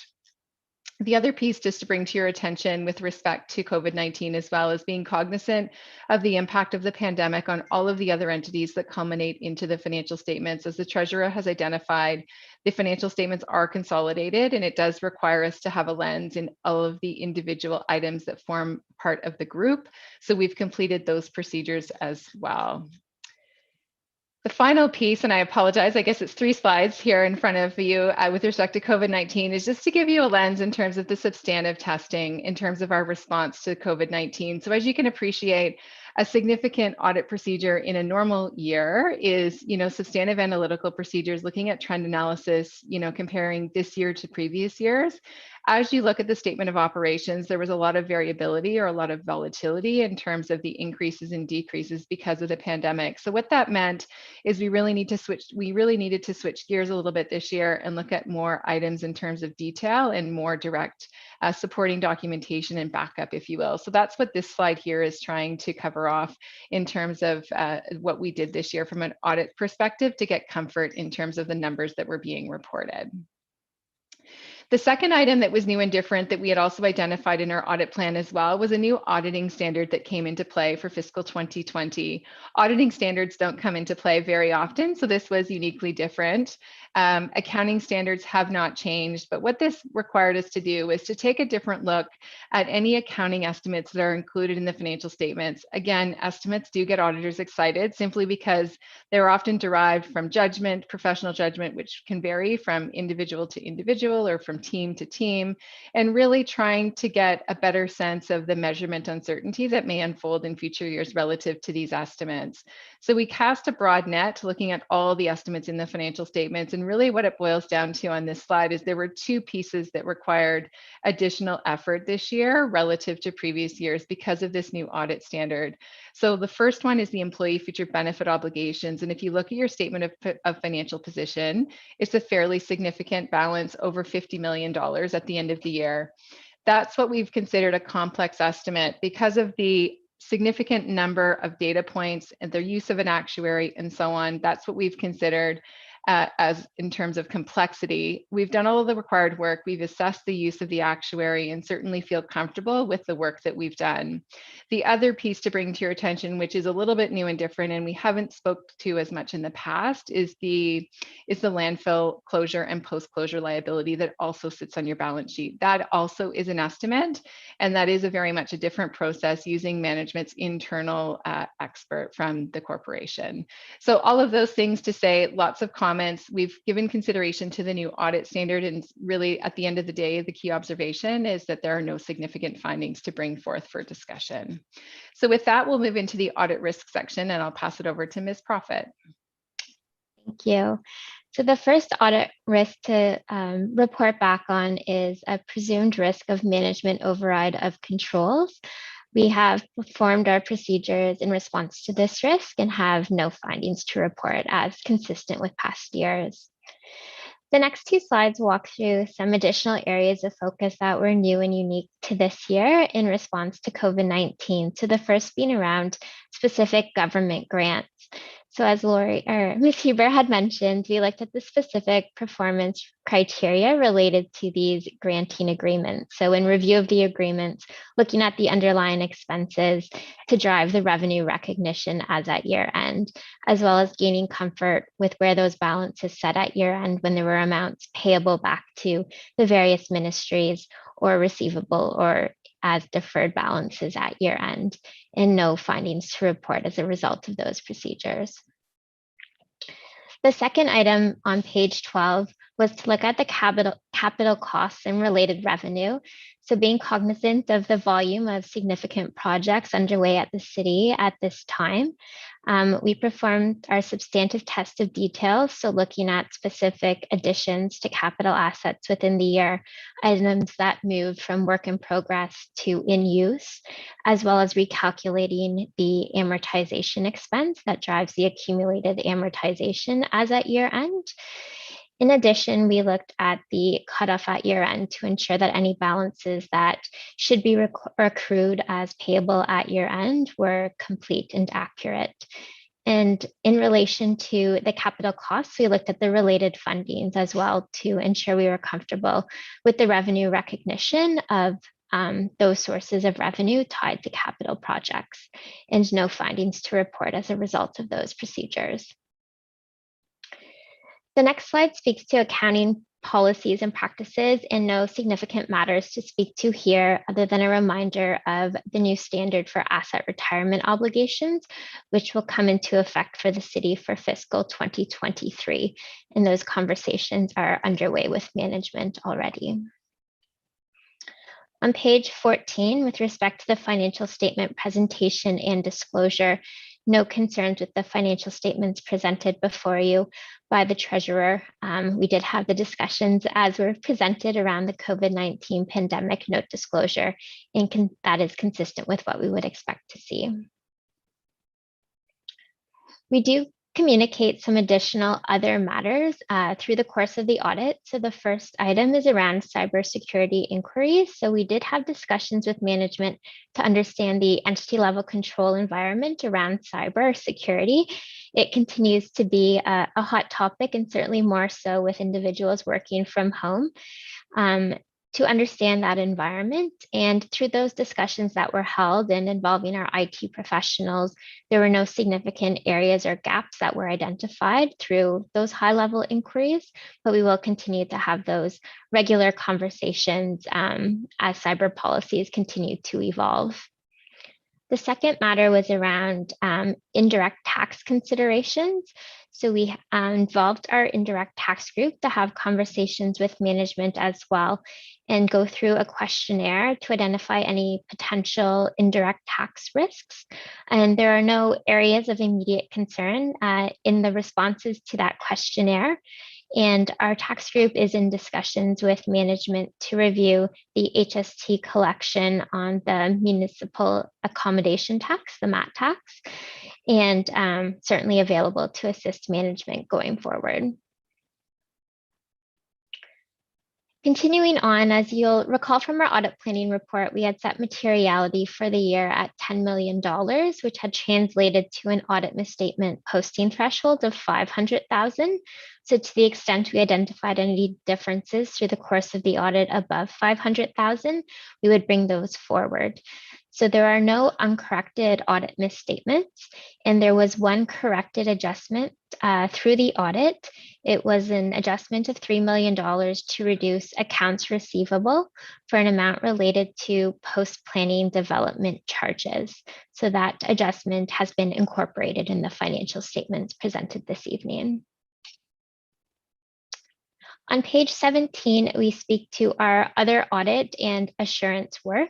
So continuing with our transparency, we do perform a number of other audit and review services for the city, and those are outlined in our report. And then our last slide in the body is around control deficiencies. So to the extent we identified any significant control deficiencies, we would have that requirement to bring those forward to this committee, and there are no items of that nature to bring forward. The body of our audit findings report is a number of appendices. I won't propose to go through all of those this evening, other than to speak to Appendix 1, our required communications. The first item there, starting on page 21, is our draft auditor's report. And as you can see here, we do have a clean or unqualified audit opinion to be attached to management's financial statements. And then the second letter, starting on page 23, is our management representation letter. So the body of this letter is standard in nature, and we do request management to sign upon council's approval of the financial statements, and attached to the letter is a summary of the corrected audit difference. So I will pause there and welcome any questions from the committee on our report. Thank you, Ms. Huber and Ms. Profit. That was excellent, very thorough. So we go to members of the committee for questions on the audit report.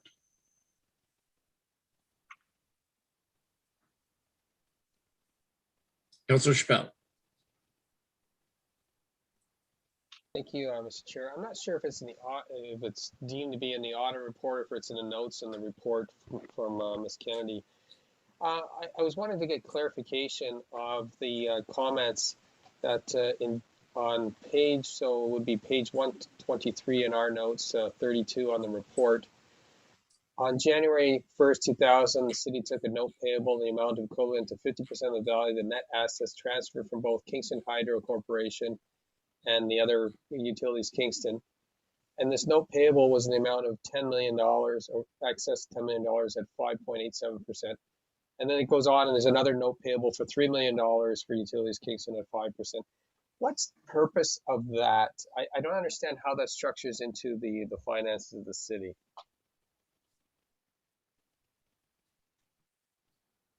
So through you, Mr. Chair, I can start that. Ms. Huber may want to add to that. So there are requirements under the public sector accounting that we have to report any kinds of related party transactions. And certainly Utilities Kingston and Kingston Hydro are related parties to the city of Kingston. So that's why actually note 17 to the financial statements has a lot of information on those on the financial pieces of those entities, including those notes that are back and forth between each of the entities. But what's the purpose of that mechanism of $10 million? Where does that go, and what's it used for?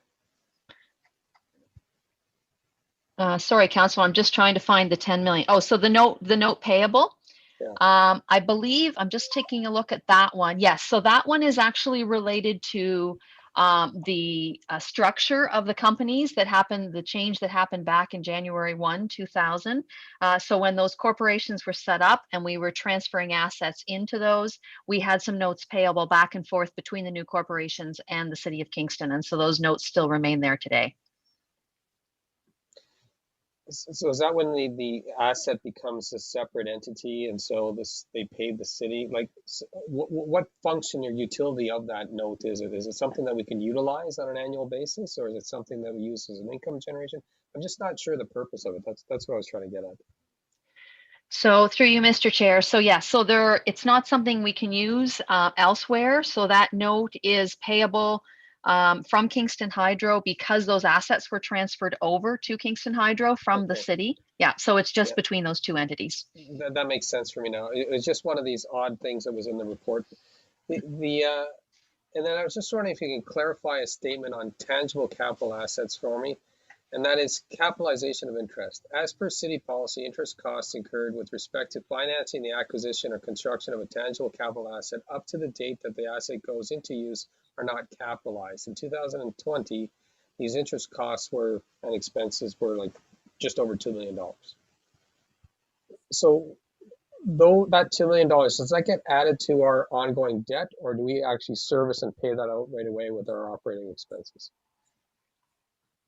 So through you, Mr. Chair. So that is interest that is charged as we are building an asset or while the asset is in works in progress.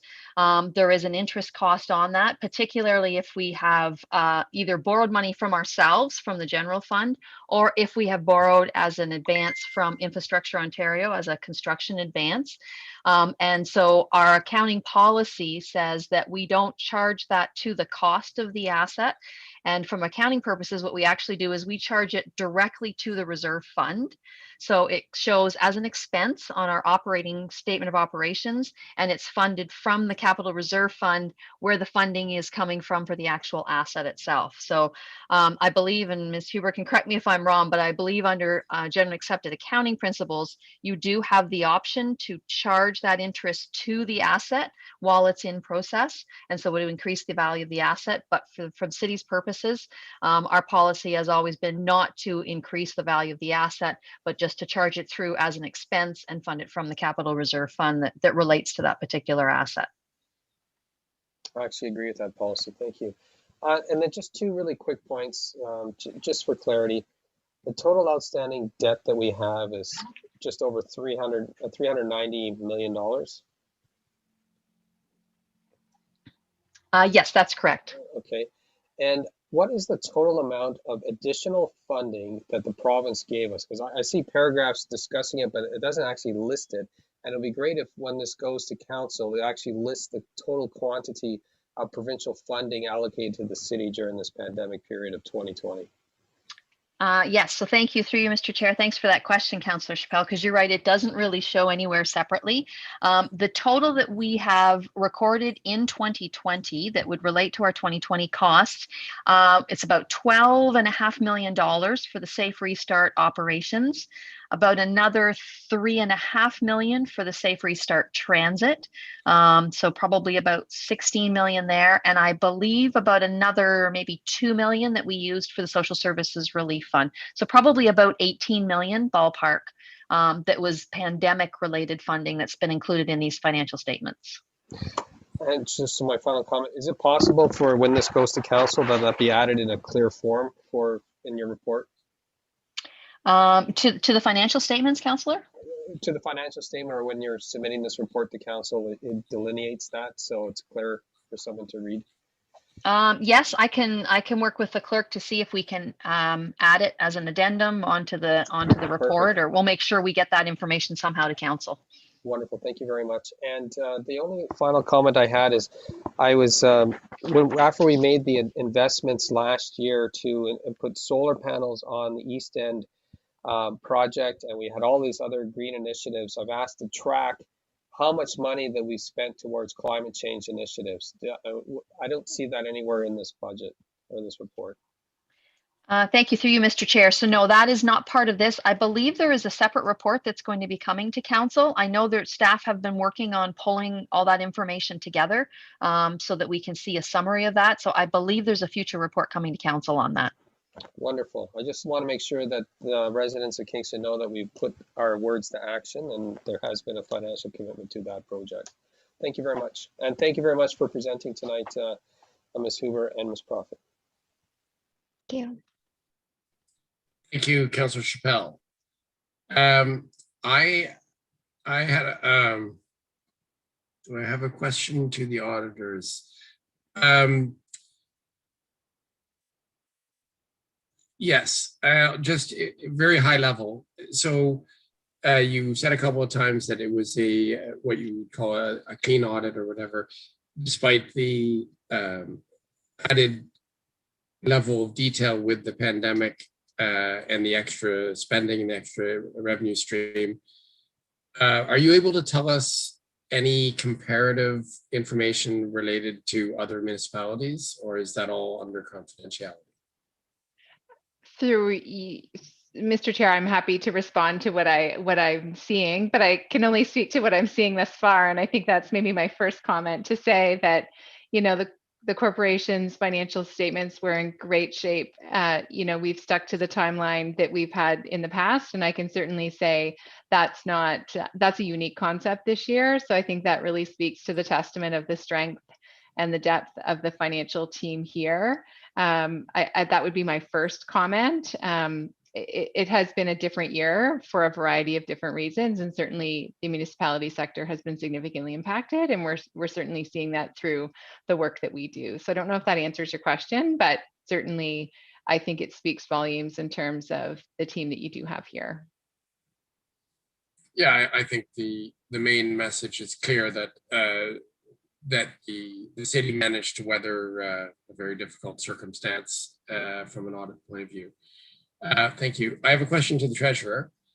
This is a small one along the lines of a couple of the detailed questions Councillor Chappelle just had. It made me think of something else. Another pandemic spending response.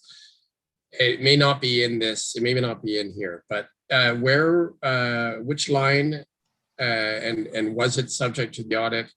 The emergency spending on the Love Kingston Marketplace that was in collaboration with the DBIA. Is that captured in this report? Through you, Mr. Chair, I might have to call on my deputy treasurer who may have that information. She may be aware of where it would be showing in our consolidated statement of operations, but I'm not sure what line. Ms. Foltz might have that information. Ms. Foltz. Yes, it's actually, through you, Mr. Chair. It's actually shown in the protection services as we are following the provincial guidelines of showing all incremental COVID-related costs under the emergency measures. So could you just direct me for the report that I have in front of me of where I could see that and put it in perspective with the So it's not segregated, but it would be on page 6 or 97 of the report, page 6 of the financial statements under the consolidated statement of operation. Okay, I see protection services. I see 90,481,000 compared to that's right last year. So 84 million last year. So 6 million variance from the previous year. Is that roughly what the Love Kingston Marketplace? No, I think that the total cost of the Love Kingston Marketplace, I believe, was closer to 400,000. I would have to get back to you on the specifics, but it's embedded in that number. Okay, I asked a downtown councillor, and I did receive many queries on where the money was coming from and how it was being spent at the time. So I just wanted to pass that forward. Thank you. That's all my questions. Does anyone else have any questions? Okay, well, great work, KPMG. Thank you very much. And Treasurer Kennedy, it's always good to get good news at this time from the audited financial statements. We do have a recommendation in front of us. So we'll go back to the agenda. So this is item E, that the Administrative Policies Committee recommend to Council. Actually, before I do this, are there any members of the public that wish to speak, Madam Clerk? Mr. Chair, there's still no members of the public with us. Okay, just thought I'd check. You never know. That the Administrative Policies Committee recommend to Council that bylaw number 2020-69, nope, that's the wrong one. Where am I? That the Administration Policies Committee received the 2020 audited financial statement for the Corporation of the City of Kingston for the year ended December 31st, 2020, attached as Exhibit A to report number AP 21-009. and KPMG's audit findings report for the Corporation of the City of Kingston for the year ended December 31st, 2020, attached as Exhibit B to report number AP 21-009, and recommend as follows: that council receive and approve the audited financial statements for the Corporation of the City of Kingston for the year ended December 31st, 2020, attached as Exhibit A to report number AP 21-009. I need a mover and a seconder for this recommendation. Moved by Councilor McLaren, seconded by Councilor Osterhoff. Is there any comment? Any debate? Any amendments? Anything? Councilor Chappelle. Yes, sir, Mr. Chair, thank you. Just to clarify with earlier conversation this evening with Ms. Kennedy, that there will be a report on the expenditures of consultants over the last year of 2020 coming forward. Question number 2 Yes. from Treasurer. Yes, thank you through you, Mr. Chair. Yes, that's correct. That information will be coming forward. I hope to have it out to council next week. Okay, thank you very much. Thank you. Any other debate, comment? All right, I'll call the question on the recommendation. All those in favor? Opposed? Carries unanimously with the 4 members remaining. And now we move to, thank you very much, KPMG representatives, Ms. Huber and Ms. Prophet, you're very kind, and we'll see you next time. So we're moving to item D. And that is addition of administrative monetary penalties to various city bylaws. There is also later an item F, which is related, but we're only dealing with item D at the moment. And when Mr. Chair? Yes. Sorry to interrupt. Yes. What we can do is we can consider vote on item F and then D. Right, because F would a D, right? We have to deal with F prior to D, correct? Okay, so the consent of the committee will have to take a vote. All those in favor of dealing with F before D, so going F and then D. All those in favor? Okay, so we're moving to item F. Because the outcome of the vote on item F will influence what we do with item D. So this is in the addendum.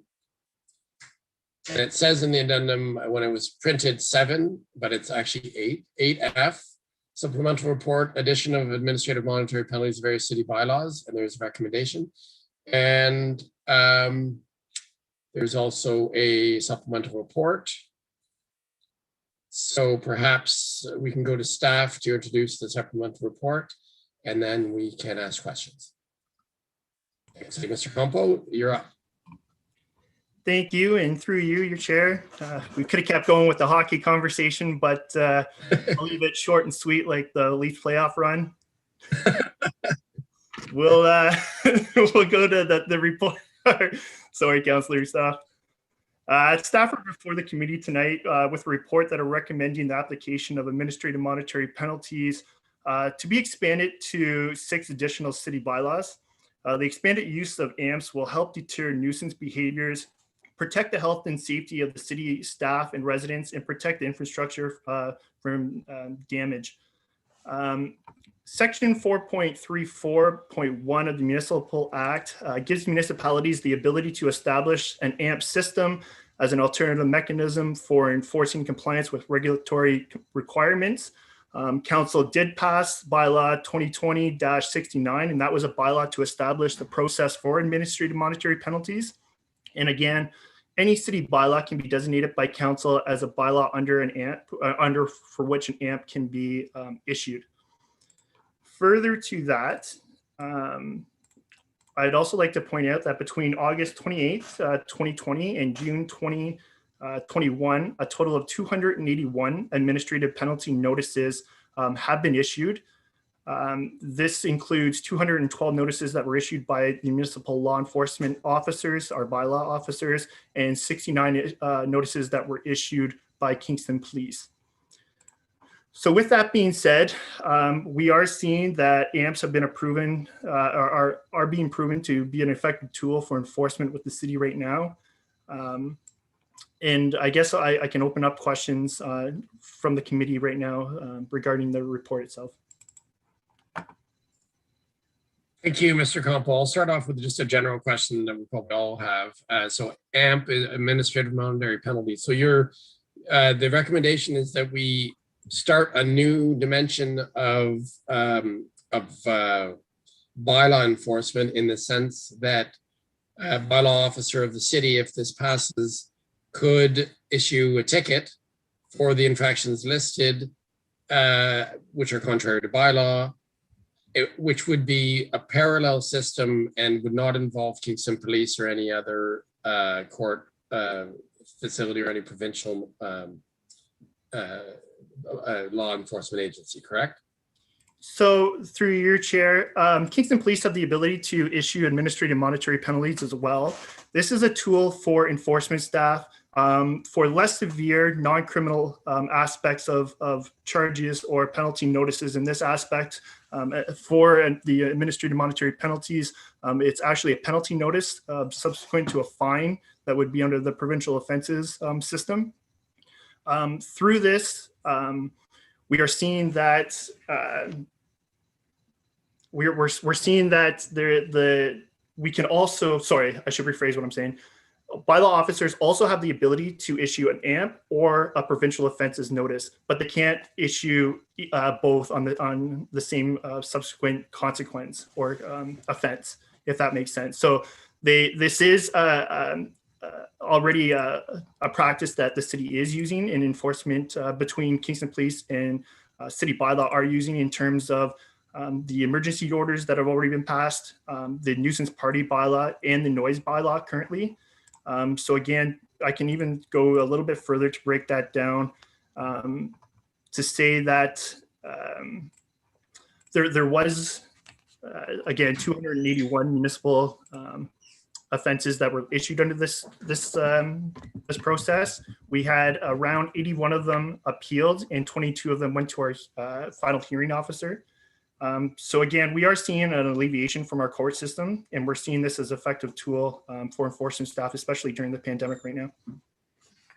Yes, thank you for mentioning the court system. So what you're saying, one of the pros of having this secondary system of penalties that can be administered by bylaw or by Kingston Police is that it alleviates the pressure on the courts, in the sense that it's dealt with simply by a fine and not something that can go to the court system. Exactly. Yeah. Okay. So great. So that's some great general things. I have a specific question about waste, about garbage, and the fine. So is it correct? And maybe that, and I don't know how this relates to what's already being done, but it says 5.2b, owner occupant permit the setting out of more garbage for eligible property than scheduled collection day without each excess garbage receptacle having a garbage bag tag affixed to it, which means, in other words, more than one bag put out without the extra bag tag, which you have to buy. Say, and I'm thinking in my district on University Avenue or something. So that would be the owner or the occupant could receive that monetary penalty, and it's $50. And before I finish my question, I'd like to compare that to if someone left that same bag of garbage in the city park beside the garbage can, say, set out waste for collection at prohibited location, would be $75. Am I reading that correctly?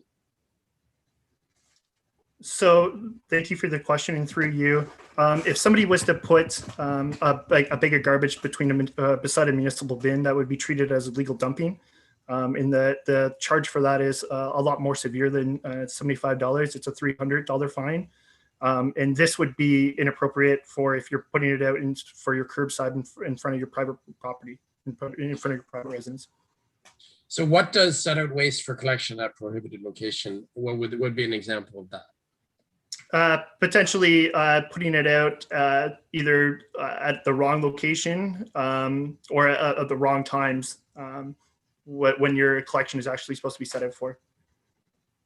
So if you put it out on the wrong day, but what if you drop a bag of garbage on your neighbor's property? What does that count as? that would be considered illegal dumping. Okay. I asked this because I know that this type of thing does happen in a lot of my districts, and I need to know from the how to field the complaints. Thank you. I'll go to other members of the committee that might have questions. Councilor Osterhoff. Yes, Councilor Osterhoff. Yeah. Yeah, thank you, Mr. Chair. So this is this is the time for questions on the entire report, right? This is what we're on. Yeah, we're at questions. We're not dealing with recommendations just yet. Right. Okay.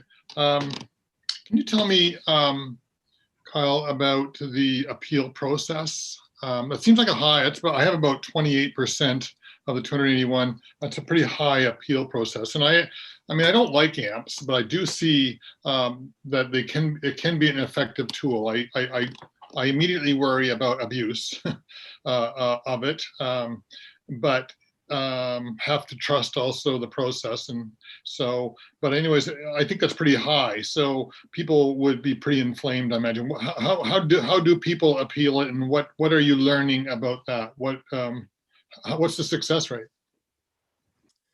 Thank you, Councilor Osterhoff, and through your chair. Because administrative monetary penalties are imposed without a court hearing, other protections must be put in place, such as a right of review before an unbiased decision maker, to ensure that the process for imposing a penalty is fair and in accordance with the principles of natural justice. So with these due process safeguards in place, administrative monetary systems have been upheld by courts as appropriate for matters under municipal control. So due process provisions would include, I guess, notice of requirements, the right to appeal the penalty to an administrative decision maker. So that would be our screening officer. And then the opportunity to be heard by a decision maker, which would be an impartial third party decision maker, which would be considered the hearing officer. So for the appeal system, again, there's two sections to this. There would be the appeal to the screening officer, and based on their decision, the appellant also has the opportunity to further appeal that decision to the hearing officer. But after the hearing officer's decision is final, and it can't be challenged at a court setting. It cannot be challenged? It cannot be challenged in the courtrooms. All right, that's very helpful. That's new to me. That's new information. So thank you for that. So there is a good process, and it weighs out those decisions. But you still have, can you tell us a little bit about how, like, it doesn't, is there a tendency to be trigger happy, or you still go through the process of education and everything? Can you tell us about that? Yeah, thank you for the question again. And through your chair, I think it has been a lot of learning through the system and through this department. Again, the administrative monetary penalties that are set up right now are really focused on the alleviation for the courts during the pandemic, and we've really focused on just a few bylaws at this time. And they would, again, focus on the emergency orders that the mayor's declaration has set. And then also including the nuisance party bylaws and other bylaws that we're using as tools to deal with the community for social gatherings. So one of the things that we are seeing is obviously there was a lot of confusion from the general public throughout this pandemic, and a lot of the decisions, and I can say, I believe there was 77 reviews for requests in 2020, and we've had 15 reviews for requests to our screening officer in 2021 so far. But throughout this process, we're learning that education is a very critical component to this program.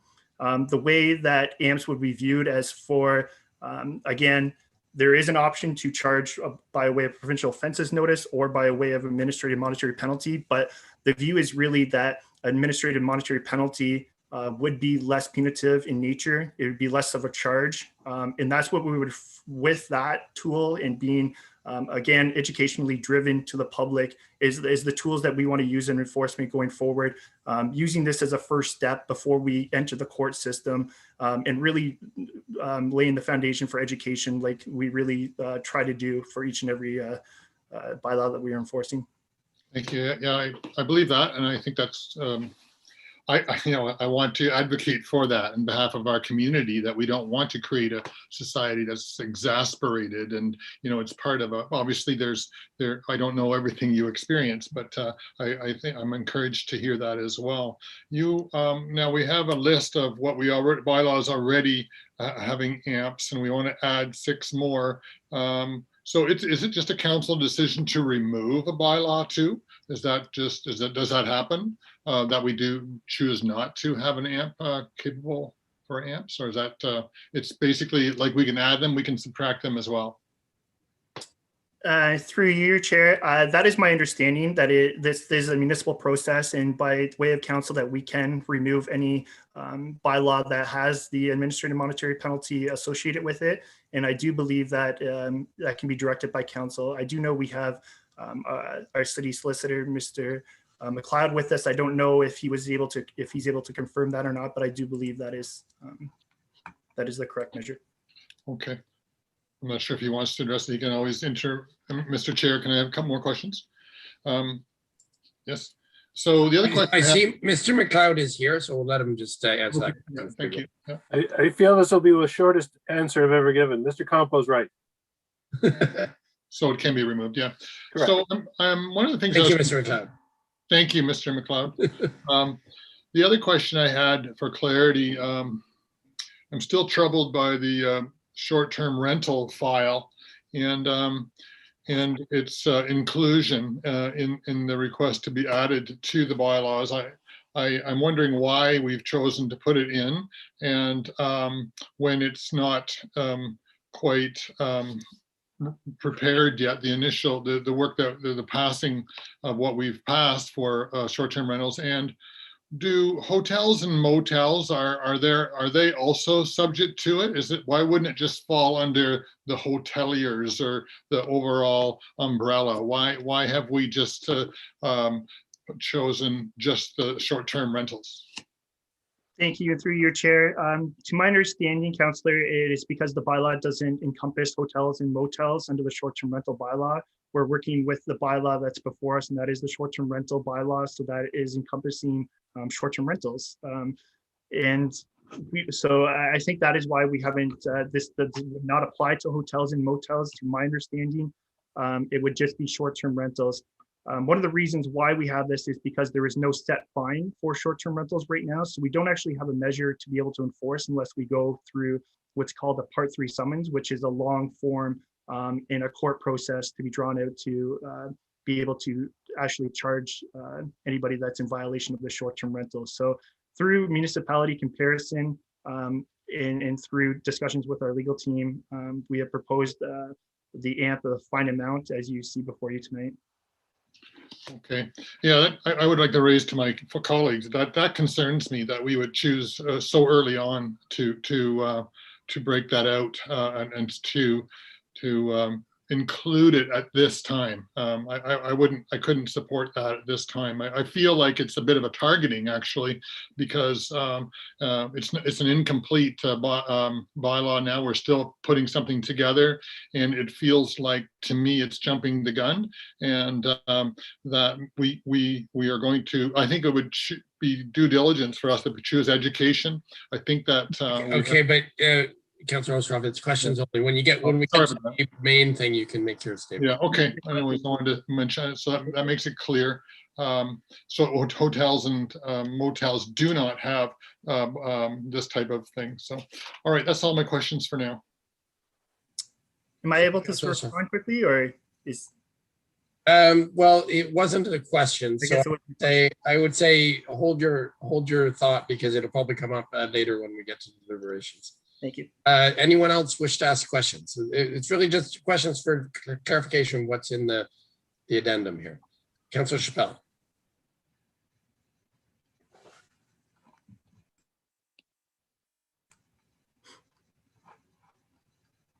There. Sometimes the mute evades me. Thank you, Mr. Chair. Mr. Campo, this is a very detailed report. I'm not opposed to the use of amps.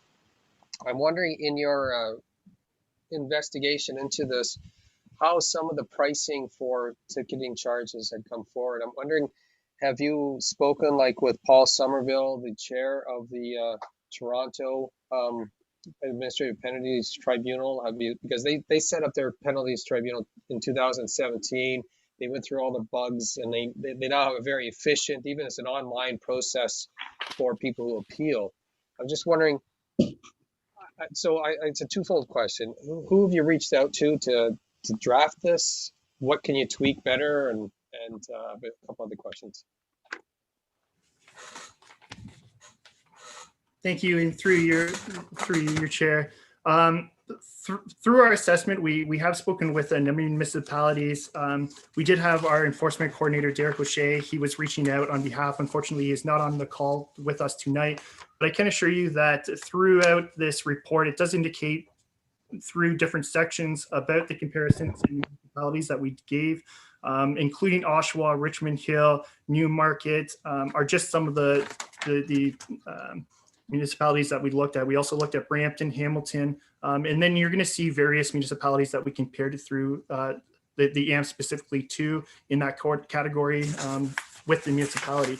With that being said, Councillor Chappelle, how we really base it is if we can't have a comparative with another municipality, typically the set fine for a PON, the AMP would be 25% less than an actual set fine for a PON. So anything that we base it off of, typically the rule of thumb is that you decrease it by 25%.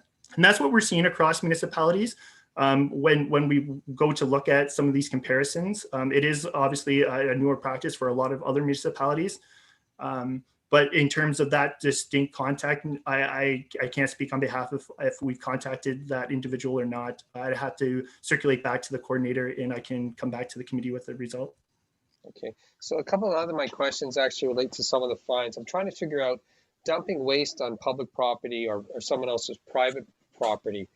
Dump waste on public property is a $75 fine, and that was the bin beside the garbage bin operating on a park. But what about vacant land that belongs to some other landowner and someone dumps there? Do we not, what I thought it was $200 fine, and I heard you say $300. So my concern is we have a problem with this in our city. Can we not put a $2,000 fine if you caught someone dumping garbage on someone else's property? Thank you, through your chair. So that would also be considered illegal dumping for garbage that's placed on vacant lands. Any kind of situation where garbage is coming from one property to another that's not bluntly from yourself would be considered illegal dumping. In terms of the fines of how substantial they are, they can't, to say it bluntly, the crime sort of has to fit, or the punishment has to fit the crime. So they can't be punitive in nature. So when we are looking for these comparisons, again, we got to look at municipalities comparisons, and it can't be punitive in nature. So although I would like to charge somebody $2,000 for dumping on illegal lands, through our comparisons, this is what we come to terms with that we would like to propose tonight. But if they're going to appealing this, so that goes to the next step. They get charged to $200 or $300. They go appeal it.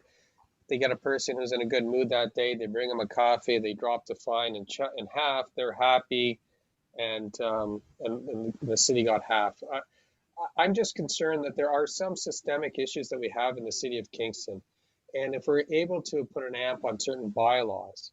So why wouldn't we have something like on a tree bylaw, like they do in the city of Toronto, where if you cut down trees without a permit, you get smacked with a very nice substantive fine that affords to buy 3 or 4 new trees to plant in the community? Could we see the other policies being added to this AMPS list as you ramp up?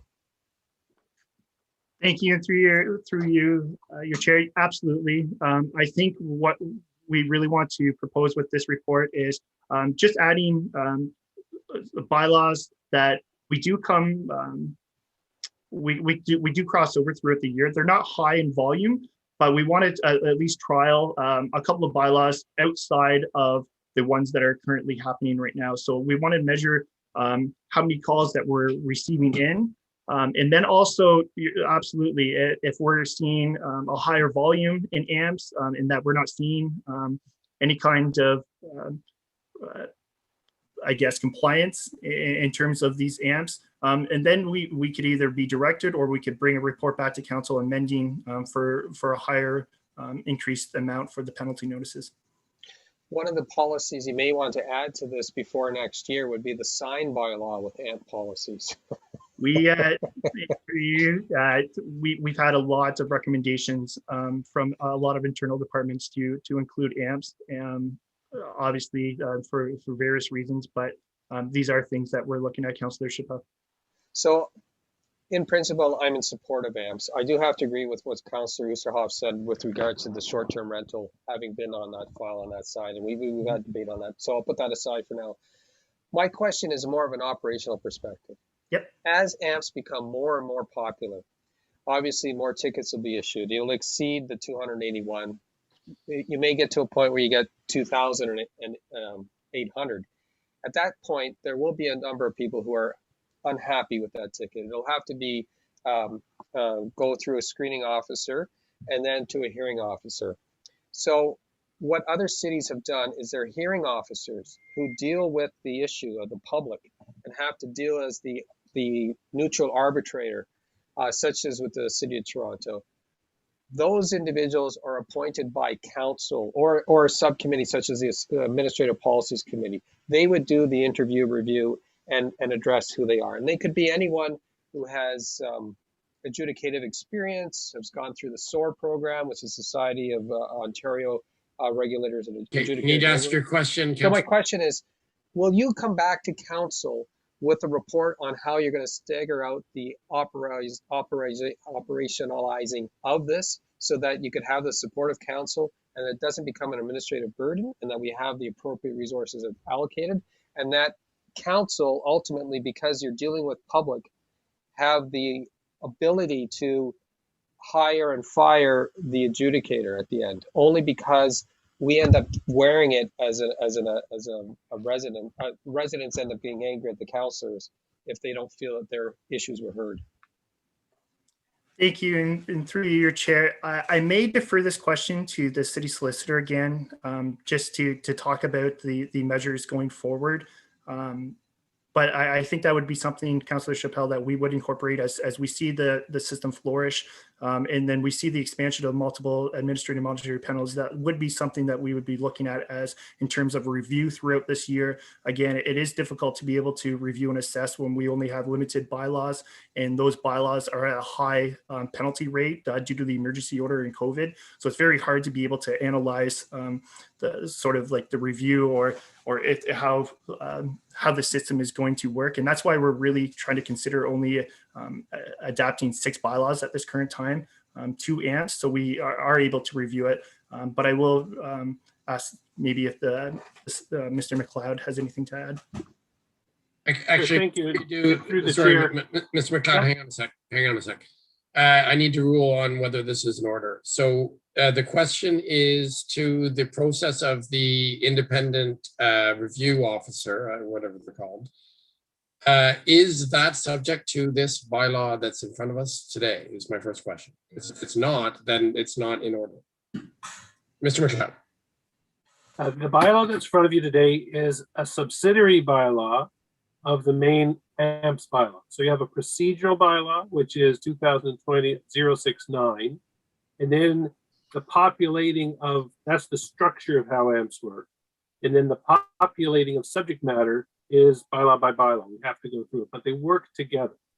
And I can provide I think a fairly brief answer to add to Mr. Campos' point, but I do think it is connected. Okay, well, if it's connected, then it's in order, so go ahead. So the procedural structure is twofold. The AMP is issued, then somebody can ask for a screening officer, and that is an officer who is in the city clerk's office manages that without additional cost. And while I got a heads up that this question was going to come, and I just did a little math. So as is set out in council update, our payment of fines under the AMP system has led to $60,000 of revenue. Then some of the people don't pay, some go on and ask for an appeal. Right now we have 87 outstanding appeals. If they all were actually to go through the hearing process, because we have we have arranged a fixed price, basically, for the hearing officer of $226, including tax, a shot. So if the 87 all go through, that's a $20,000 expense. Most of those, according to the percentages we're seeing, the hearing officer will hold on appeal and agree that the amp was in good order. So then the fine becomes payable.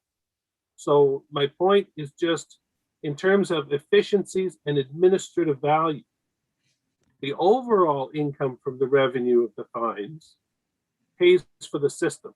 And then because most appeals fail and those people have to then also pay, there's a further reimbursement into the system.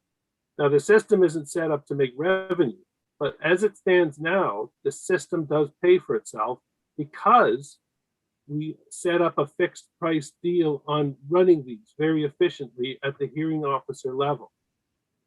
That then becomes scalable.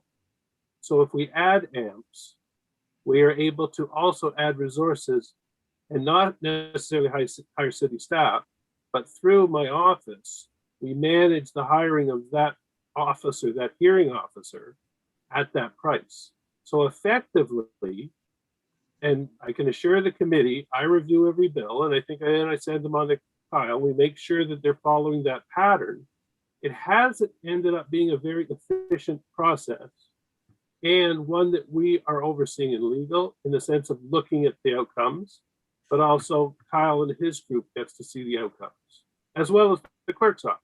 So I would say, unless, and as Kyle says, we are not looking to have a vast expansion of this at this time.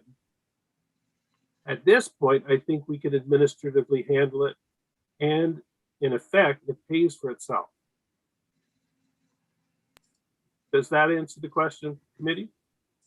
Yeah. So as chair, I'll just say that the way that the system is with the flat rate for the review officer being lower than the total fine amount, and the majority of fines are not appealed, which gives you a pool of money that can never be exceeded by, even if 100% of the appeals were successful, it would still not exceed the total revenue from all of the fines issued. And therefore, that is how how the money's playing out right now. Therefore, it's scalable. Therefore, it's also efficiency designed into the system.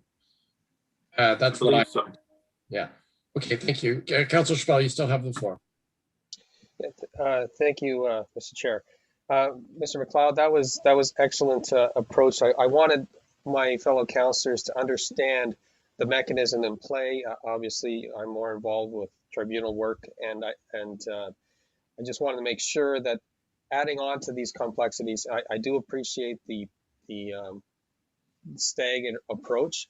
So as far as the fine amounts, in future, I'm just wondering, Mr. Campo, if you could give the rationale a little clearer as to why some fines are seem lower than they should be. I appreciate your comments when doing that, but the next time we have more proposals coming forward for different bylaws, if you can please give the range, or maybe tell me what the provincial offenses fee would be if it was targeted as a provincial offense, if that was the other option for similar fines.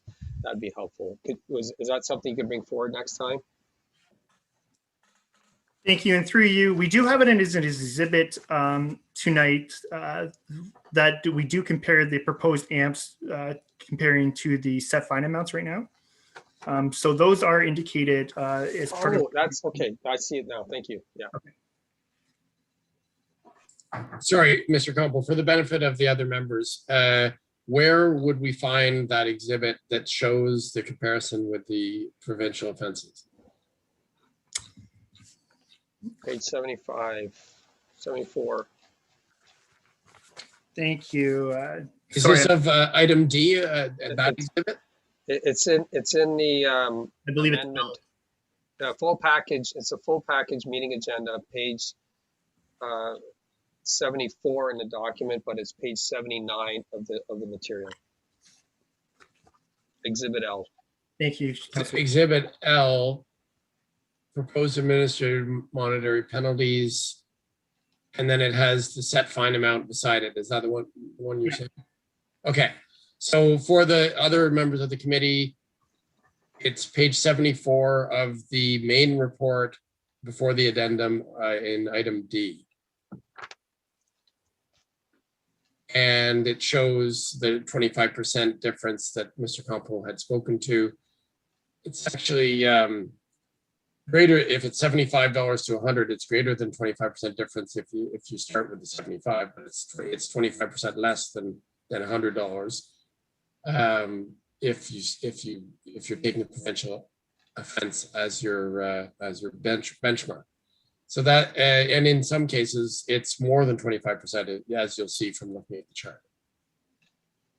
And all of this speaks to what Councillor Osterhoff was addressing in the basic structure of the AMP being more lenient or not as punitive as the provincial offense.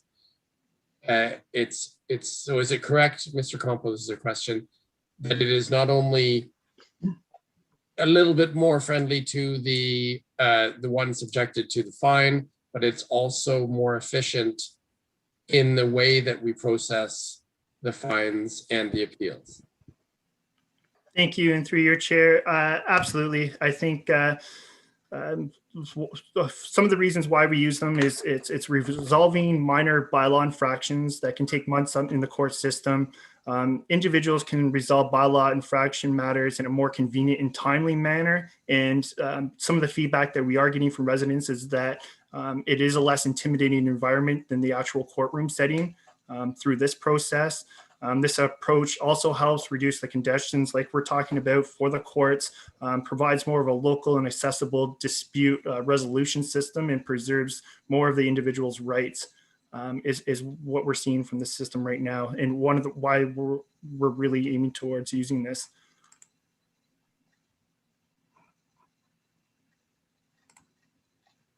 Sorry, your chair, you're on mute. Sorry, before I forget, I wanted to ask a follow-up on something Councillor Chappelle asked, and that is, so the list in the original exhibit and the addendum is not a complete list of what could potentially be dealt with by AMP. It's a starting point, is what you said. So something like the tree cutting AMP, for example, which isn't in here, could later exist. And you said it would be by, I guess, council direction or whatever. So does the committee tonight have the ability, for example, through amendment, of adding any categories to the bylaw? And I think I know the answer, but I'm just going to ask that out loud before we consider even thinking about that. Thank you, and through your chair, I may have to revert back to either Mr. McLeod, or whether that would be somebody from clerks that would be able to let me know if the council or the committee had that authority. But what I can answer is that we've indicated a couple times regarding the tree bylaw. There is actually AMPs that are being recommended to the committee tonight regarding the tree bylaw in a proposed AMP amount. But sorry, let me just find it here. So that's in item D in the appendix to item D. It is again under L, section L, and it should be one of the last pages. I'm sorry for my numbers. I don't have my numbers populated on. Yeah, I'm scrolling down. Page 34. Page 34. If your numbers line up with mine. No, because now I'm in the body of the executive report. Page 84. Of Exhibit A? Exhibit L. Exhibit L. Hang on a second. The risk of making things worse, I think it's on the second last page of the exhibit. Of Exhibit L, which is in item D. Right? It's page 84 under Exhibit L. That's the last page. Oh, there it is. Injure, destroy a tree or cause injury, destruction to a tree without possession of a tree permit, $350 proposed AMP. So that is to Councillor Chappelle's earlier point. But it doesn't say anything about the provincial offense notice. So there wasn't a penalty for that prior to this coming to us in draft format? Not at this time. There's only the long form. It's what's called a summons by way of a part 3. So it'd be a long form, is my understanding. Okay, well that's a plus for me, because I share the same concern as Councillor Chappelle on the destruction of trees. Thank you. So we're still in questions, and Councillor Chappelle, you had another question? Go ahead. Yes, thank you, Mr. Chair. This also relates to the tree bylaw AMP, rather, the proposed AMP. Could it be clearly delineated in this that it's a cost per tree and not a field of trees? So if they cut down 3 trees, it would be, you know, like $11.50 for each one. So it's for each tree. Yeah. Can before this goes to council, can it be just delineated in this short wording or in the report that it is per incident, rather than, so that there's no confusion when it gets appealed if someone clear cuts an entire forest without a permit? Thank you, and through your chair, yes, Councillor Chappelle, we can put that accommodation in the wording. And just with regards to the fine proposed amount, just if you can clarify how you came to the amount of $350, and maybe there should be, is there any possibility if the tree is larger than say 20 centimeters in diameter that the fee would be higher? Thank you, and through you, I would have to circulate back with my colleagues in the forestry department, as they're obviously not on this call tonight, to ask what their opinion would be, as obviously I'm not the subject expert for the tree bylaw. But in terms of the range of fines that are recommended for AMPs is between $350 and $500. The cost of obtaining a tree permit ranges from $103 to $413, depending on the number of trees subject to the permit. Oshawa, their permit or their fee for an AMP is around $250. Oakville applies a $300 AMPs for their respective tree bylaws as well. So those are a couple of the comparisons that we gave for municipalities, but I believe Mr. McLeod also has a comment. Go ahead. Through you, Chair. I just go back to a comment Mr. Campo made a few minutes ago about that the AMP system fits in with the other charges. We are still allowing for more serious charges within the same bylaw. So when he was describing that there's a Part 3 violation available under the same bylaw, these fines would be related to the most minimal of the violations. Correct. And then if it was more serious, you would go up to the Part 3 violations, and that is in front of a judge in a court, and that does attract much higher fines. So the AMPs don't live in isolation. They're actually, what we're doing is adding a process to the lower end of the continuum that goes all the way up to situations where not only could you face greater fines, but we can have situations under our court system where you have other penalties like probation. And so the continuum of seriousness of the process parallels along with the seriousness of the penalties that can be imposed. Thank you, Mr. McLeod. So in essence, looking at that last page in the Exhibit L, that is the bottom end of the spectrum of ways to deal with offenses to the tree bylaw, and it's a bottom end that we didn't have before we had AMPs, and everything else that is more serious in nature would be dealt with in the existing system, which is quite a large spectrum. Is that a good way to put it? Correct. Well, that's good to know, because it gets very confusing when you see it in the chart where it says set fine amount none on the one side. That's not to say that there clarified myself. Yeah, there is another process, but it not in a simple fine by a bylaw offenses officer. Correct. Yeah. Okay. Councillor Chappelle, do you have any more questions on that one? No, just at your leisure, Mr. Compo, if you get a chance, report back if larger trees could be derived a larger proposed AMP fine, just in case it doesn't get to the point where it's significant enough to go to the Part 3. I've had a recent clear cutting in my district, and I don't believe any fines have been levied at this point. And it's very disheartening to see, a 30 to 40 centimeter white pine cut down, or several of them cut down without a permit, and it's quite frustrating. So I'd like to, before we run out of trees, certainly have the support and from you perhaps to develop a more robust tree bylaw, and in consultation with my colleagues and with forestry. I think it's something that we should look forward to doing before this term of council is finished. Thank you. Thank you, Councillor Spell. So, Madam Clerk, unless there's any other questions from councillors, can you tell me if there's any members of the public that wish to speak?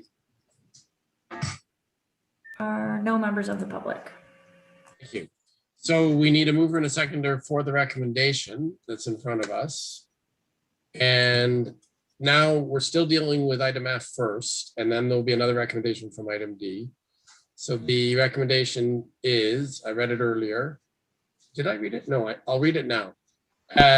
So the recommendation, and we'll need a mover and a seconder, is that paragraph 1 of the recommendation report number AP 21-004 be replaced with the following. The bylaw number 2020-69, a bylaw to establish a process for administrative penalties as amended, be further amended as per Exhibit A to report number AP 21-013, which is the supplemental report. So I need a mover and a seconder for that, and then I'll explain what it all means. Moved by Councillor Spell, second by Councillor McLaren. So before we vote, just for clear, this recommendation further amends the original recommendation in item D, which we'll deal with subsequently. If it passes, then what's in this addendum is added to the original recommendation. And that's why we have to deal with it first, because we can't pass the original recommendation if it's going to be amended without it being amended first. So I hope that's clear. Does anyone wish to speak to the addendum only? Councillor Osterhoff. I will try, Mr. Chair. You can always, I just wanted to know if we wanted to, are we going to be able to vote on them separately, the bylaws? Later? Oh, so that's kind of a question for the clerk, but in my understanding, and the clerk can confirm, once a bylaw has been drafted, we either say yay or nay. And in this case, it's being amended. So we're saying yay or nay to the amendment, and then we're saying yay or nay to the body of the draft bylaw. I believe it can't be separated. Is that correct, Madam Clerk? Mr. Chair, I see Ms. Janes has her hand up if she'd like to speak to this. Okay, we'll go to the Deputy Clerk. Go ahead, Ms. Janes. Thank you, Julia, and to you, Mr. Chair, and Councillor Osterhoff.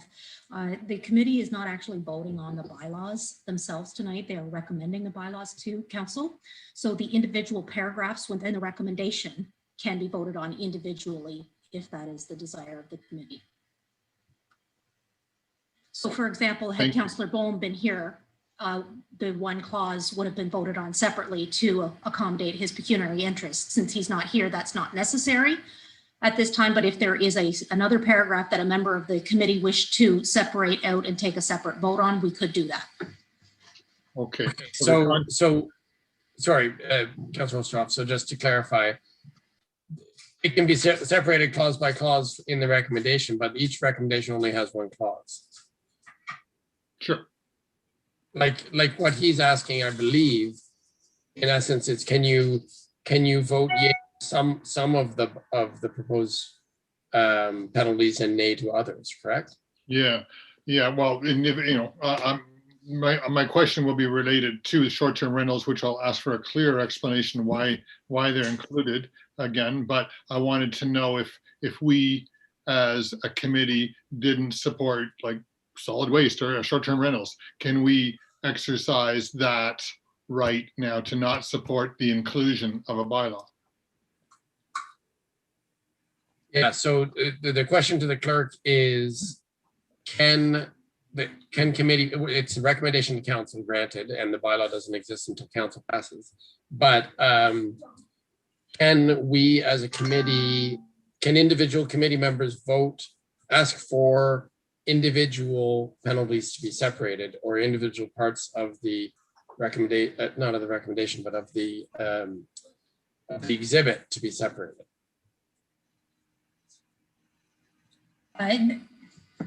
Through you, Mr. Chair, yes.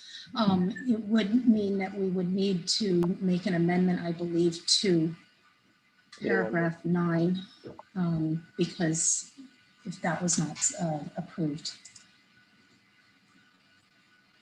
Okay, so I guess we're in deliberations. So and this is, so the question is, should say Councilor Ostroff may have the inclination to separate the penalties to do with short-term rentals, to vote on them separately. Does he have to write an amendment to remove them? And is that the way that we deal with that suggestion? Right, that's the question.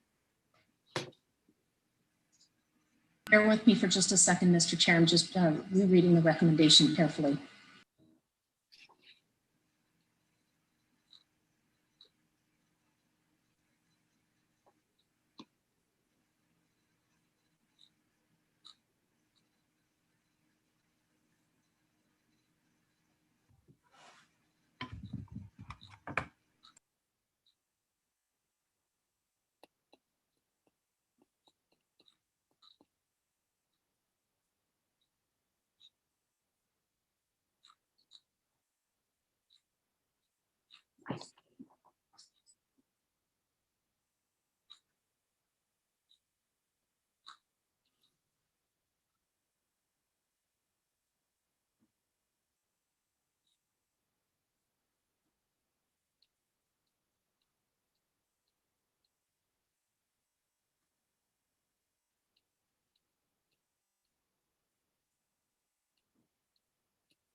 I'm just thinking out loud here, and Mr. McLeod may want to respond as well, but is it, seeing as this is a recommendation from the committee, the bylaw itself isn't, the draft bylaw doesn't come to us, it comes to council, correct?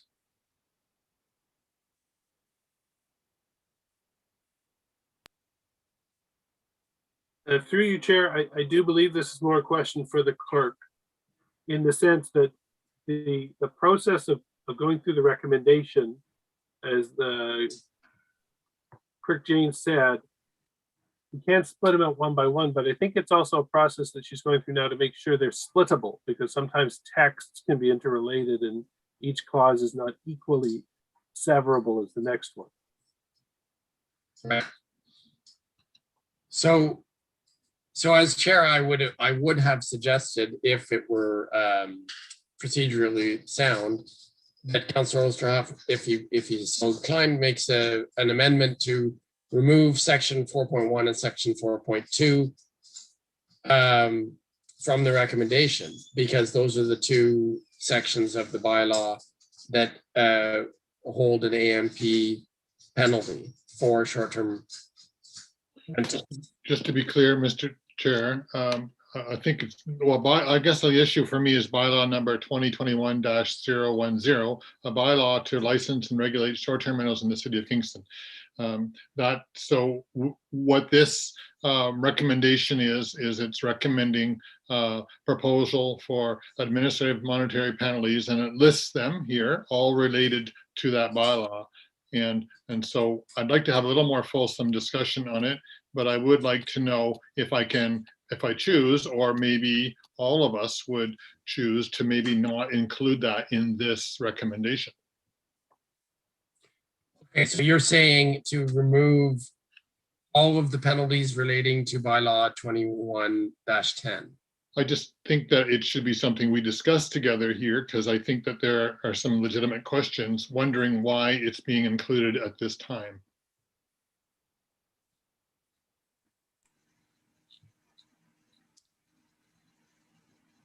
Through your chair, am I able to respond to that? Is it, I don't want to.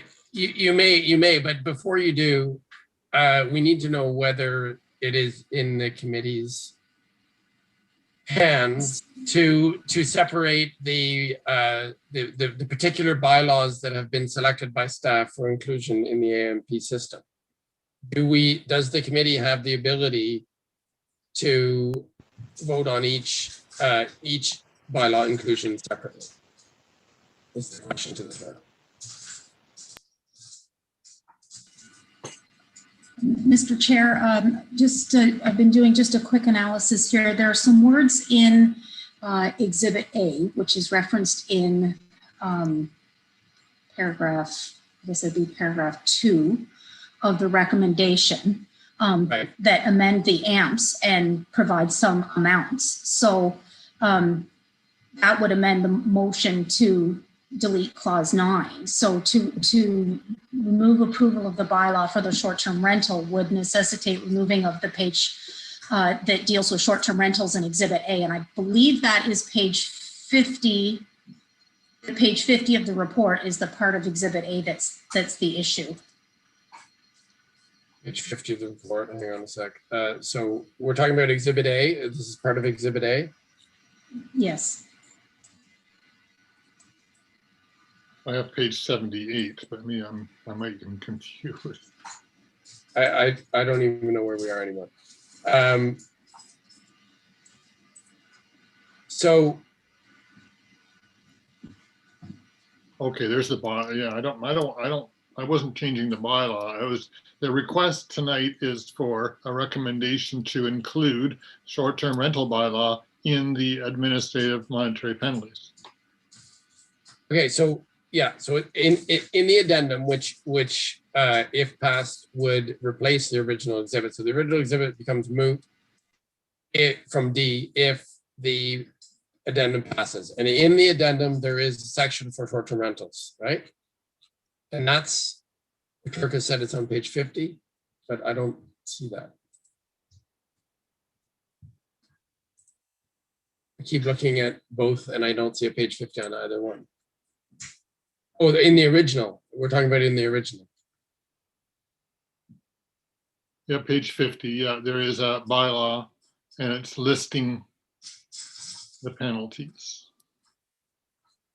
Page 50. This is in the Exhibit A under yes, letter D. Yes.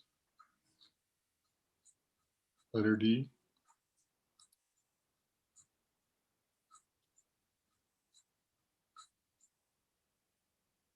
Right. But is it not true, Madam Clerk, that we're dealing with the addendum which replaces, does it not replace it in the entirety, or does it, am I misinterpreting what the addendum recommendation is saying?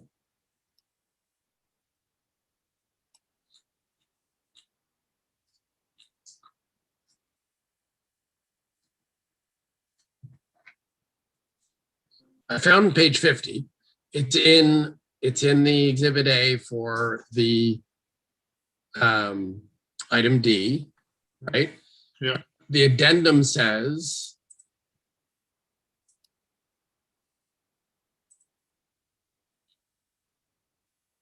that paragraph 1 be replaced. And paragraph 1 does not make reference to, keep going back and forth.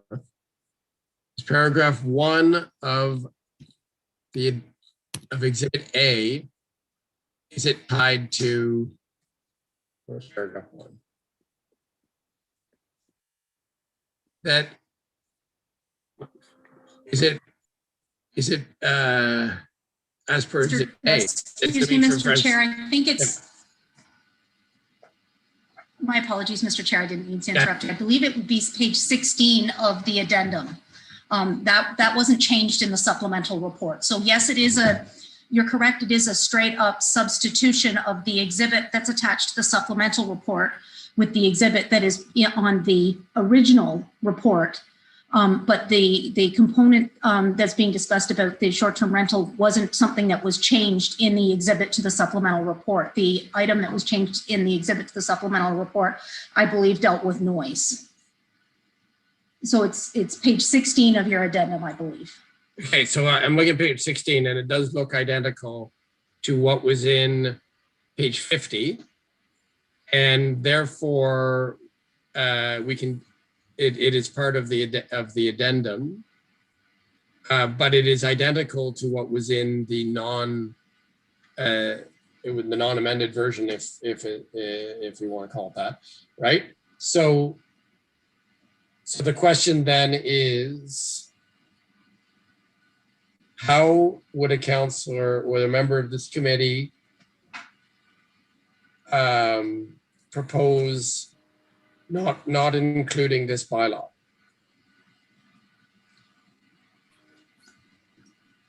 Through you, Chair, if I could, because the committee is recommending to council, if it severs off one recommendation and then votes to not recommend it, but recommends the other, the whole package will still go forward. And council has to decide both on the recommends and the non-recommends, but the whole package of all the addenda, all the schedules with each one would still go with it. It would just go up with one of them being noted as being not wished to proceed, but the others are wished to proceed. I don't know if that's clarifying or muddying, but I just wanted to make sure that the idea of the whole package still goes up to council. It would just be if one is severed out and voted down, that would be noted when it got to council. And maybe I'll ask Clerk James to confirm if I'm right, but I believe that's the situation. Right, but it can't be separated by clause, because there's no clause in the recommendation that specifically makes reference to bylaw 2021-10. That's in the exhibit. I'm sorry, there is. There is. So in the report at page 3, the recommend on the report has 1, 2, 3, 4, 5, 6, 7, 8, 9, 10, 11 bylaws referenced. The one that relates to short-term rentals is the first in the list on page 3. It carries over. So if this committee were to separate out all or some of them and then vote against recommending that one, that would be noted in the minute and would proceed up to council, but it would proceed with the whole package going up so that council would be aware of what it was that was not recommended as much as it would be aware of what was recommended. I wish I could see the page you're looking at. I found a page of 14. bylaws, but it's. Sorry, Mr. Chair, page 3 of 14. 14 in which item? In the report, sorry, it's in the overall package. Yes. It's at the top of page 28. And that is page 3 of 14 within the report, which is D. Okay, hang on. So we go to report 21-004. Yep. Which is item D. And then it's at page 14, you said? 3 of 14. But just sorry, Mr. McLeod, just to be clear, I think Peter might have it on page 33 of 181. Oh. No, it's on page 28 for me now. Okay, so the I bylaw see that. 2021-10 short-term rentals. So that's one of the clauses. So this is in the recommendation, in the original recommendation. And the addendum replaces just clause 1 of that recommendation. Is that correct? Correct. So the addendum only affects clause 1, and Councillor Osterhoff is actually speaking to clause 9 of the original recommendation, which is actually not on the floor at the moment. So what we have to deal with the addendum, but we had to speak about it to know that it wasn't part of the addendum. So Councillor Ostroff, even though it's listed in the addendum, it's the part that's separated is in the original once it's amended. So we need to amend the original and then separate clause 9. Then bring it. Is that Thank correct? you. All right. Yes. I think that's correct. It's a good thing there's no members of the public on this.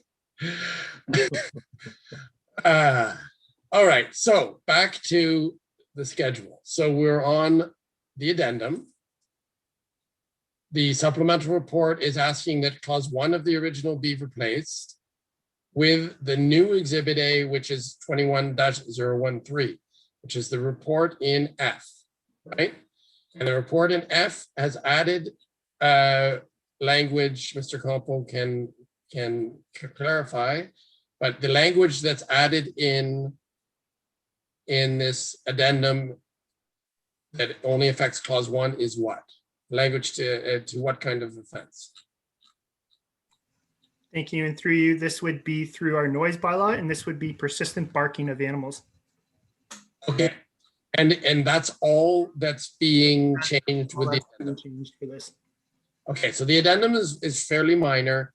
We need to decide if we want to include the fines for the barking of animals. Does anyone wish to speak? We need a mover and seconder first. Who wants to move and second the addendum? This is an amendment to the recommendation. Moved by Councillor Osterhoff. We need a seconder. Seconded by Councillor McLaren. That paragraph 1 of the recommendation 21004 be replaced with the following: the bylaw number 2020-69, a bylaw to establish a process for administrative penalties as amended, be further amended as per exhibit A to report number AP 21-013. And we now know that that is to add the fines for the nuisance animals. So does anyone wish to speak to the addendum? Seeing none, I will call the question. All those in favor of the addendum? All those against? Sorry, Councillor Chappelle, are you for or against? For. So that passes unanimously. So now we can go to item D, which is the last item in our agenda. And we've already spoken about it because we've clarified it. We've got it clear in our minds. There's a recommendation with 1, 2, 3, 4, 5, 6, 7, 8, 9, 10, 11 clauses. The first clause has been replaced by the addendum. Most of the clauses are referencing specific bylaws that, and you can see them, they're all named in the clauses, and they all, if passed, would carry an aspect of the AMP. So there would be the additional venue for bylaw officers to give administrative monetary penalties rather than other measures. It being understood that these administrative monetary penalties are all lesser than the provincial offenses bylaw, provincial offenses notice fines, and that the process to deal with appeals is separate. And we've already discussed that. So I guess at this point, questions are in order for the entire bylaw as amended, but comments need to wait until it's been moved and seconded. Suggestions, amendments, that kind of thing have to wait. We're still at questions for the amended recommendation. And this is mostly for further clarification of anything I haven't covered in my summary. Councillor Osterhoff. And just correct me, I know you will. The question I have is why at this stage do we think the short-term rental has to be included when there's not even a provincial? It's the only one, I believe, I could be wrong, that's included in this recommendation. that doesn't have provincial offenses fine amounts. And are you directing, Councilor Ostroff, are you directing that question to Mr. Campo or Mr. McLeod? Mr. Campo, yeah. Thank you, and through your chair. So first off, Councilor Ostroff, I do want to clarify. I do know your concerns about short-term rentals. I know very well through the process that we went in regards to how this program is currently being facilitated. So I do want to assure the committee that there is a 6-month self-voluntary compliance portion to the bylaw. So our short-term rental bylaw did not get passed until June 1st. So just very recently that we are even having this bylaw into effect. Through our enforcement for the next 6 months, we're really focusing on the educational aspects, and that's through our officer engagement, and that's also through letters of education, and is first and foremost for that entire program, Councilor Usarov. So again, that's a 6-month duration, but to reflect back that the short-term rental bylaw was passed through council. And for the specific amps that are listed before you tonight, those are already offenses under the short-term rental bylaw. So we have incorporated them into the amps at a reduced rate compared to what we feel with other municipalities. We did compare between primarily Mississauga, and they have their fees between $150 to $200. And with Oakville, they have their fee at a $300. So I do want to again say that we are promoting education through this. We do have the other option by way of charging. So it's not like there's no option right now to be able to charge Airbnb hosts. This is obviously a very less punitive measure on operators to come into compliance, to encourage licensing before we have to go into the courtroom setting to actually issue or convict any kind of I guess, contravention to the short-term rental bylaw for operators. Yeah, appreciate the answer. I am concerned, and I'm not, that this is so early in the process that all the other bylaws that are listed here, like from trees, have taken years and years to get it to this point. And even cleaning up property and barking dogs and the recreational facilities, and of course water. But wow, we've just passed the STR and bylaw within weeks, and now we want to move it to you call it less punitive, but it doesn't feel that way, and maybe that's important for me to consider. But I'm just thinking it's really early, and like you said, why wouldn't we consider it after the 6 months voluntary and see where things go? Why so early? Before you answer, Councillor Ostroff, if you allow me, can Mr. Campo give us a compare and contrast of what bylaw is faced with for enforcement of the already passed short-term rental bylaw, with or without the inclusion of these AMP? Like, what does it look like without the inclusion? What does it look like with the inclusion from the point of view of enforcement? Thank you, and through your chair. So at this time, there are no set fines for provincial offenses notices for short-term rentals. So the only avenue for enforcement is to go by a way of a Part 3 summons, and that would be a much lengthier process and tie up the courts in the court system if we actually became aware of a contravention for the short-term rental. So with the current system right now, it is a very long, drawn-out process for anybody that comes in contravention for that, due to the fact that we do not have short-term or short-form wording from the province right now. So this is why we are trying to look at, again, in my opinion, a very less punitive measure to really have some kind of tool besides a long-term format to be able to enforce the bylaw that the council has approved. So again, we are looking to to assure you, Councillor Oosterhoff, I know your concerns, but we are really leaning on an educational program. Again, I think another staff consideration is whether or not this gets included right now or later on. It's still a tool for enforcement officers. They do still have the measure to go by the long form in the more punitive fines.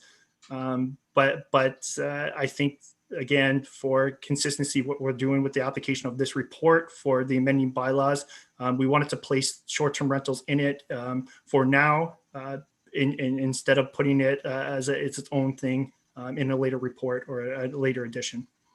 Yes, but we need sort of a simple answer of whether the inclusion of this AMP for short-term rental infractions is strengthening. Does it strengthen the enforcement and make it more onerous for short-term rental operators that may be in violation?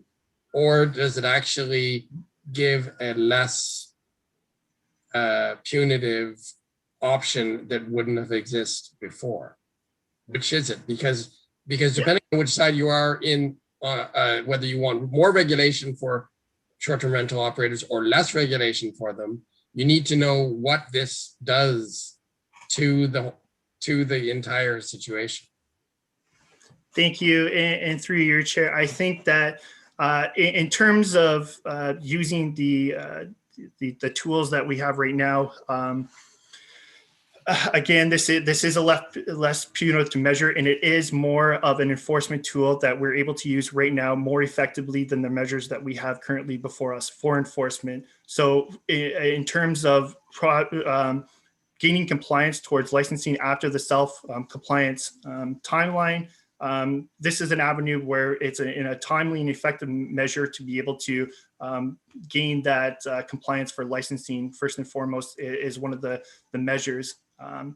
So I hope I'm answering your question, is that yes, putting AMPs in is more of an effective tool for enforcement to be able to regulate this bylaw.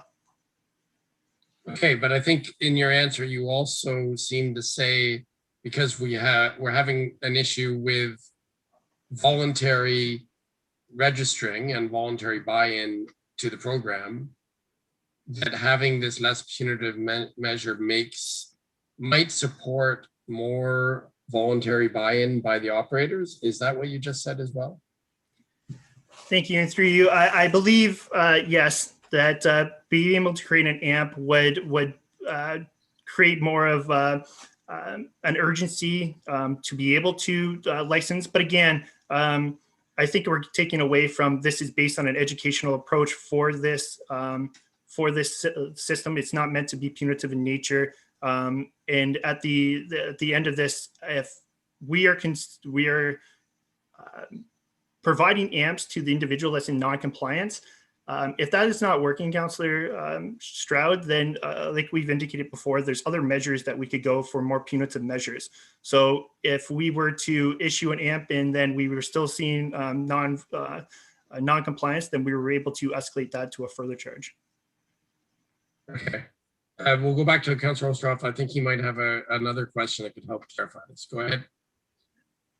Yeah, I don't feel any better about it. I do understand, and we all know, I live in a regulated world, and so I want to be clear, I have also challenged administrative monetary penalties at the provincial level and have been successful. And because the risk is not managing them properly. And that's one thing. But in my world of a regular, and I probably more than anyone here listening, as of counselors, I don't even know if has this been part of the consultation with stakeholders? Have they been engaged in this? And that's one of the things that we as council were kind of looking at, and correct me if I'm wrong, my colleagues, please, when in the discussion, and there was some significant discussion, we wanted that. We wanted short-term rentals to be included in the Kingston tourism and you know, where they have an input. This is, I believe that if we look at this even closer, that there's in all likelihood have been excluded, and it borders on unfair to them. Okay, so that was essentially a comment, and it sounds like we're maybe ready to move to deliberations. Have they been consulted? Have they been consulted? Okay, so the question is, have the proponents been consulted about this AMP proposal? Thank you, and through your chair. This was identified through our previous report that we were looking to explore avenues of administrative monetary penalties. In terms of the specific fine amounts, unfortunately, I would have to defer to my colleague, the coordinator of licensing and enforcement, to get that back. To be honest with you, Councillor Ustav, I don't believe it has been circulated to the operators to get their specific request back, but I can't give you a solidified answer until I had that correspondence with my coordinator. Thank you. I cannot support it being included. Okay, so when we get to deliberations, we can deal with it at that time. Councillor Chappelle, questions for clarification only. Go ahead. Yes, thank you, Mr. Chair. My question is, if we did remove that and we could bring it back at a later date, just like other policies, I'm assuming like we're doing tonight, we can add more in the future.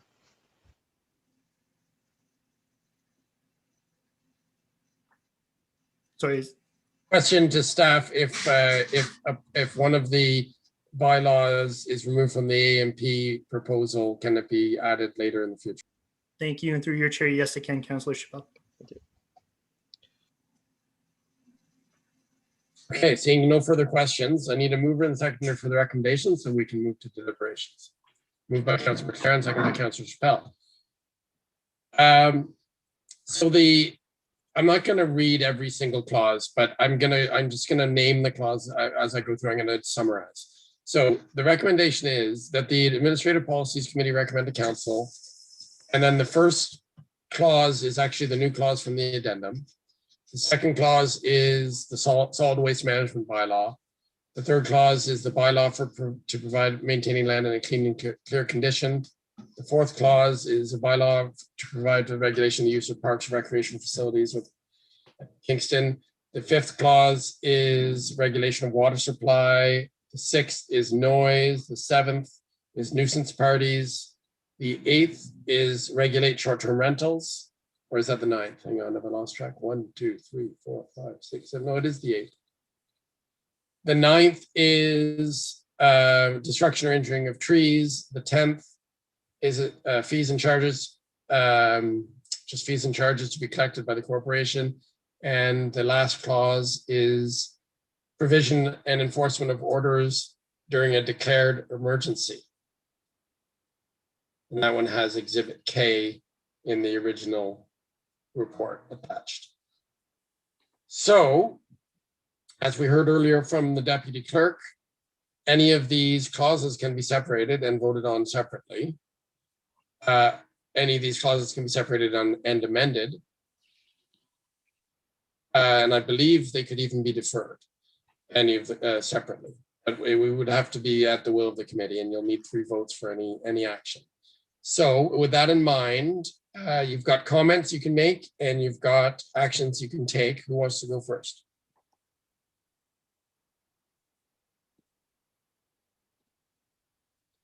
Councillor O'Sroff, you're up.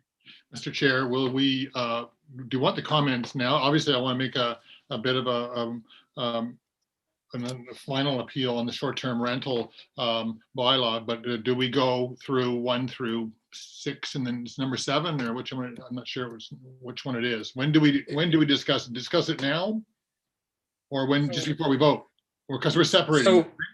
So we could have separated all the clauses, or you could just separate one of them when we come to the vote. But right now we're still in deliberations. When it's time to call the vote, I will ask if anyone want any of the clauses to be separated.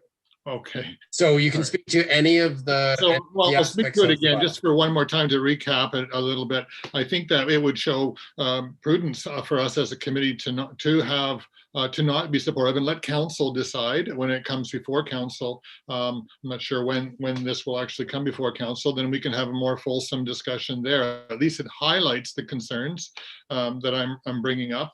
And we can see from all the other bylaws, which are obviously very legitimate, there are legacy issues within the city. A lot of time has gone by and a lot of damage has been done, but that does not apply to the short-term rentals bylaw.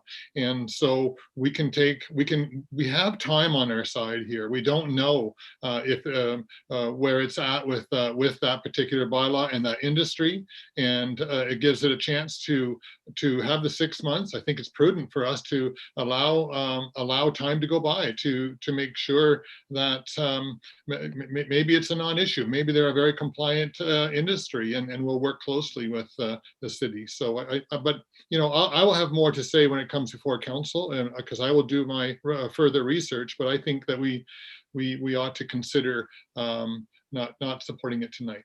Thank you. Thank you. And as chair, it is my one of my primary functions to find consensus on all the items. So hopefully we can find consensus here. I would suggest that theoretically there's 4 possibilities for that particular clause, and that is we recommend that council adopts it. We recommend the council not adopt it. We recommend the council amends it in some way, or we recommend that it be deferred for say the 6-month period or something like that. Those are the options when that item comes up. But if any option other than voting yay or nay is on your mind, you need to propose it before we come to the vote. That's my comments as chair. Thank you. Anyone else wish to speak to the recommendation? Yes, Councillor Chappelle. Yes, thank you, Mr. Chair. Just to clarify options, if I move to defer that specific segment of this motion, will it just by itself be sent back to, say, policy amendment committee in the 4th quarter? Or how would that work? Like, what would that look like? We'll get an opinion from maybe the clerk, but I believe we would have to include in any such deferral specific instructions on how it would be included in the future. So we would need to specify when it came back, would it be to add it to the administrative monetary penalty system, right? Because the rest of it may not be deferred. And I guess it sounds feasible to me, but I guess I'd need the clerk to clarify we've got it procedurally correct. So I guess the question is, can clause 8 be deferred? And if so, does it need language specifying that it come back at a future time to be included in what may be already an existing bylaw? Go ahead, Ms. James. Thank you, Mr. Chair. Clause 8 is either deferred or amended, because clause 8 is the one that is dealing with the short-term rentals. Okay, if it is either separated and it fails, or it is deferred for consideration, that will necessitate an administrative amendment to Exhibit A, because there is that Schedule B to Exhibit A sets out specific fees. So if it's not recommended for approval, or if it is deferred and not considered tonight, it will necessitate an amendment to the first paragraph of the recommendation tonight. So I would suggest that if there is going to be any separation or deferral put forward for that item, that we deal with that first, because if you've already approved paragraph 1, you can't then deny paragraph 9. Right. So what you're saying is that it would require an administrative change in the first clause as well, because first clause is the umbrella clause. Yes, because if you look at your either the agenda, which is page 50, or your addendum, which I believe is page 16, you will see that there is it talks about the bylaw section and the short form wording for the bylaw to license and regulate short-term rentals, and it sets out a number of penalty amounts. So if those, if this is either, if consideration is deferred tonight, then it would not be appropriate to send bylaw 2020-69 up to council with those fees contained in it. If the short-term rental is recommended by this committee to be denied by council, we would also, it would also need to have an administrative amendment to paragraph 1, which is the bylaw 2020-69, a bylaw to establish a process for administrative penalties to remove those fees. Right. Now, correct me if I'm wrong, but because we're making a recommendation to council, could we not capture all of that sentiment in one deferral motion if it was worded properly? Where it said that all elements, that not only clause 8, but all you could specify which part of the exhibit needs to be removed, but you could put that all into a deferral motion. If the deferral motion passes or an amendment, and the amendment passes, it would go as such in the recommendation that because we're recommending the council. Could we not? Would it not be? Yes. Yes, that could, be, that could be. Yeah, that could be done all in. If it's a deferral, then yes, that could be done all in one, and then just when paragraph 1 was presented to council, it would say, you know, that bylaw number 2020-69, a bylaw to establish a process for administrative penalties as amended, be further amended as per Exhibit A, as amended to remove references to short-term rental licensing to report number AP 21, and it's not 004 anymore, it's 013.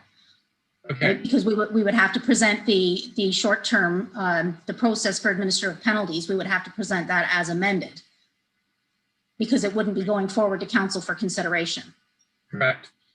So, so I would suggest then to the members that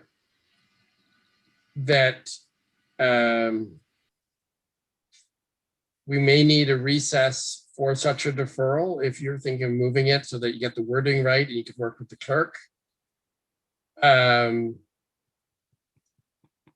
Unless you can come up with a wording that encapsulates not only the deferral of the clause, but the changes to the exhibit. Well, I'm sorry, Mr. Chair. Yeah, no, thank you. I'm tempted to come to obviously make a motion to defer clause 8, or else to try the other option, like you said, is to appeal to the committee tonight to not support it as we separate it, and then let council decide. I would like it that way. I think it's more complicated for the deferral, as I'm hearing that from our clerk. So I'm happy to, I mean, we can still bring it to council regardless if it passes tonight, but I would just rather bring it right now to the point we get to the clause, and then if we choose not to be supportive of it, then then council, as our legal Alan McLeod just said, that's something that council can decide once we've made it clear to them that we don't support it, and then let council deal with it.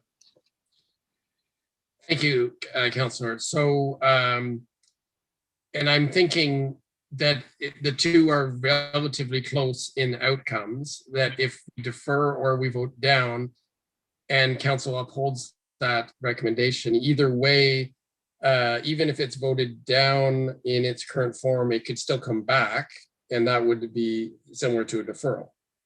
It would just take an action of council to bring it back, but but it could come back. So the deferral is actually more complicated, and the voting for or against is the simplest, I believe. Yes, I'm happy to try that. Yeah. Okay. All right. Does anyone else have any alterations to the clauses or commentary on the recommendation? Okay. Well, I'll give up the chair so I can make my global comments before we vote. I guess Councillor Osterhoff, if you don't mind. I receive the chair and I recognize you.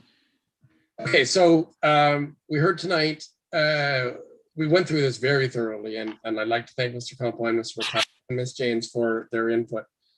I think the four of us that are here do understand what's in front of us, and that is a system that is parallel to the Provincial Offences Act that can be administered by any of the officers of the Crown that we already have, but that gives an intermediate option in between what can be sometimes quite punitive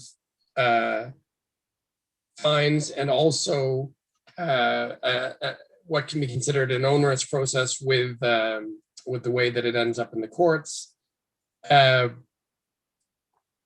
or a simpler, more efficient, and more lenient, if I can use the word, set of monetary penalties that are fines that people either accept and pay, or they appeal and speak directly to a third party that is appointed to listen and to make the decision of whether or not to uphold their appeal, all of which is cost is captured in the total revenue from the fines, from the total fines. So I'm satisfied from the explanations and from the report that the system is viable, the system is used elsewhere, and that it is a good addition to what we have to deal with these things, not only for the emergency and the emergency orders and all that stuff, but also things like the nuisance party bylaw, the noise bylaw, and various other offenses as listed. So I'm going to support the clauses and I'm going to speak now to clause 8 specifically. So I'm going to support all the other clauses in the recommendation and recommend that to council. But clause 8 is a little bit more complicated to deal with. If we vote it down, A, it's not the end of the world for enforcement for the rental licensing program, but it does take a tool away from enforcement officers that we've heard from Mr. Campo would be useful, especially in the light that they are not exactly coming out in droves to get registered in the first couple of weeks of it being in force. And I do agree with the inference that taking a gentle approach is probably a good idea, considering the history on this file. That at the end of the day, we need buy-in, whether people like it or not, we need buy-in. And we did hear when we discussed the short-term rental program, the common position that some of the operators would express was that they didn't mind being licensed, but they didn't like certain aspects of the regulation, or they didn't like especially the electronic surveillance aspect. So those things are, if those aspects are negatively impacted by not being able to give an administrative monetary penalty, then we might be in trouble, and we might get a report to that effect if we don't include it. We may end up changing our minds on that item. But I'm actually okay with that. I'm okay with that because Councillor Osterhoff made a very good point about how new it is and how unpopular it was, and how administered monetary penalties in his line of work are not always as smooth as they might look at first glance, depending on how they're managed, is what he said. And I'm convinced by that as well.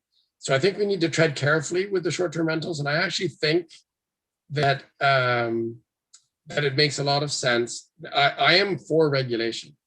I did support the short-term rental bylaw, but I am okay with waiting until it's been had more time to be implemented before we add this tool. Not because I don't believe that it is a more lenient option and it is a useful option and it may encourage compliance, but because of the simple knee-jerk reaction that we might see amongst operators when they see that all of a sudden there's this new fine that can be levied on them.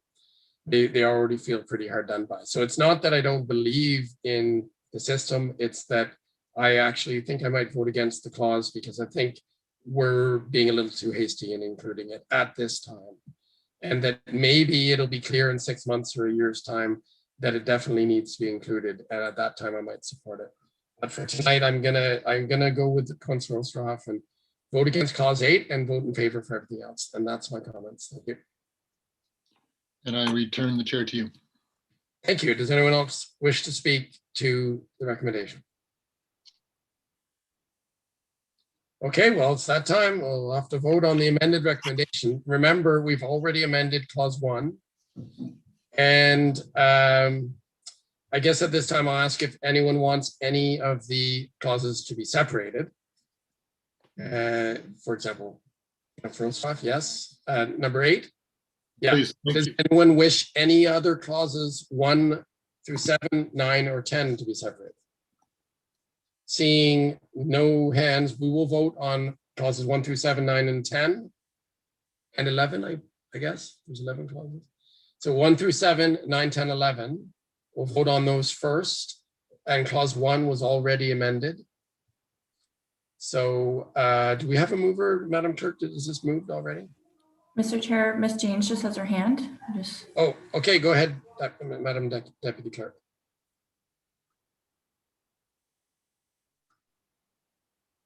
You're muted.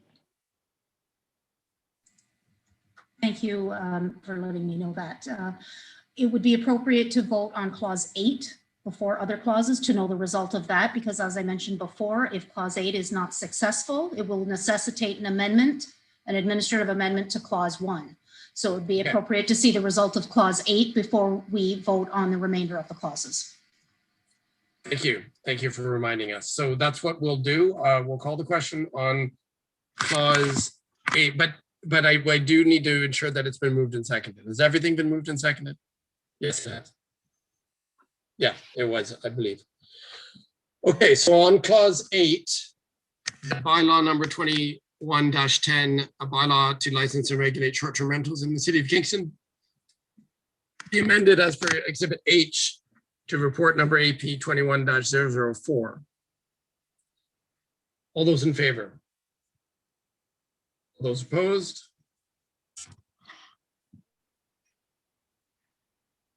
And that fails with Councillor McLaren in favor and the other 3 councillors, Osterhoff, Stroud, and Chappelle against. So now I go back to Ms. James. Do we need to call a recess to jot down an administrative amendment to clause 1? Mr. Chair, I just noticed that Councillor Chappelle's raised a point of order, so I'll defer to you as to whether you want to address that. We'll go to the point of order first. Yeah, we'll go to the point of order first and we'll come back to you. Go ahead, Councillor Chappelle. Just reflecting on the last vote, I'm just wondering if there would be a fiduciary conflict of interest voting on the rentals of STRs with regards to having rental property.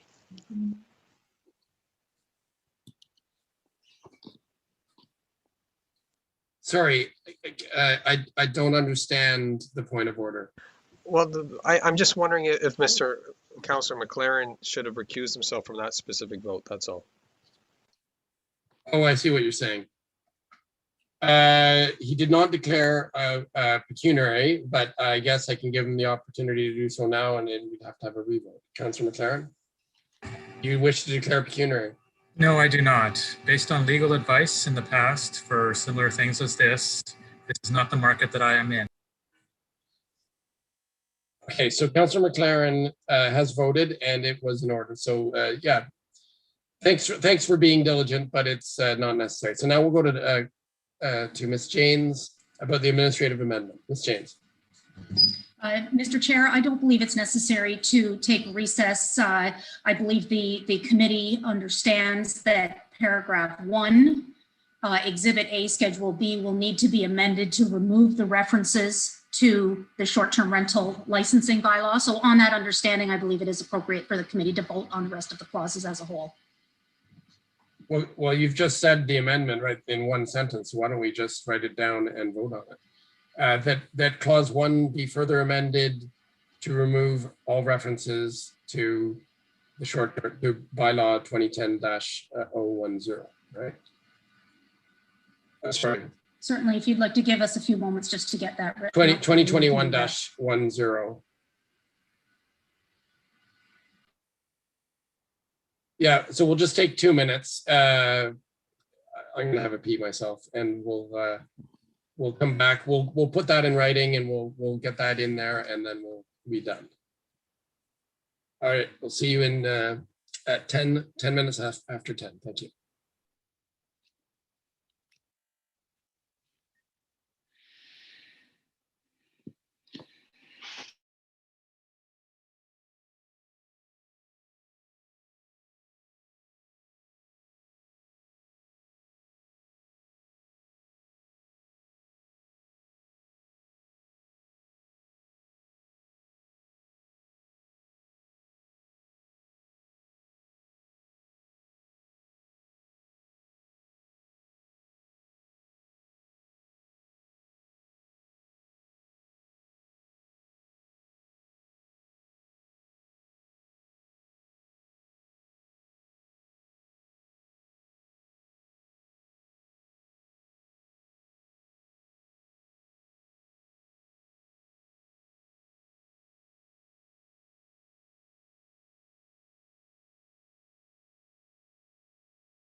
I'm ready to come back, but I'm waiting to see the deputy clerk to make sure that we're ready with the wording.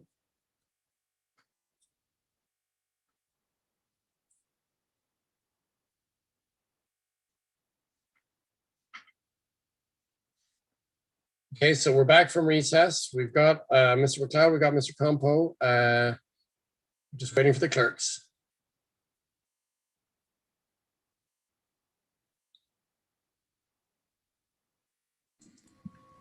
And there is Miss James. We are ready now, Mr. Chair, so I'll just ask the meeting host to share the amendment. So there you have it.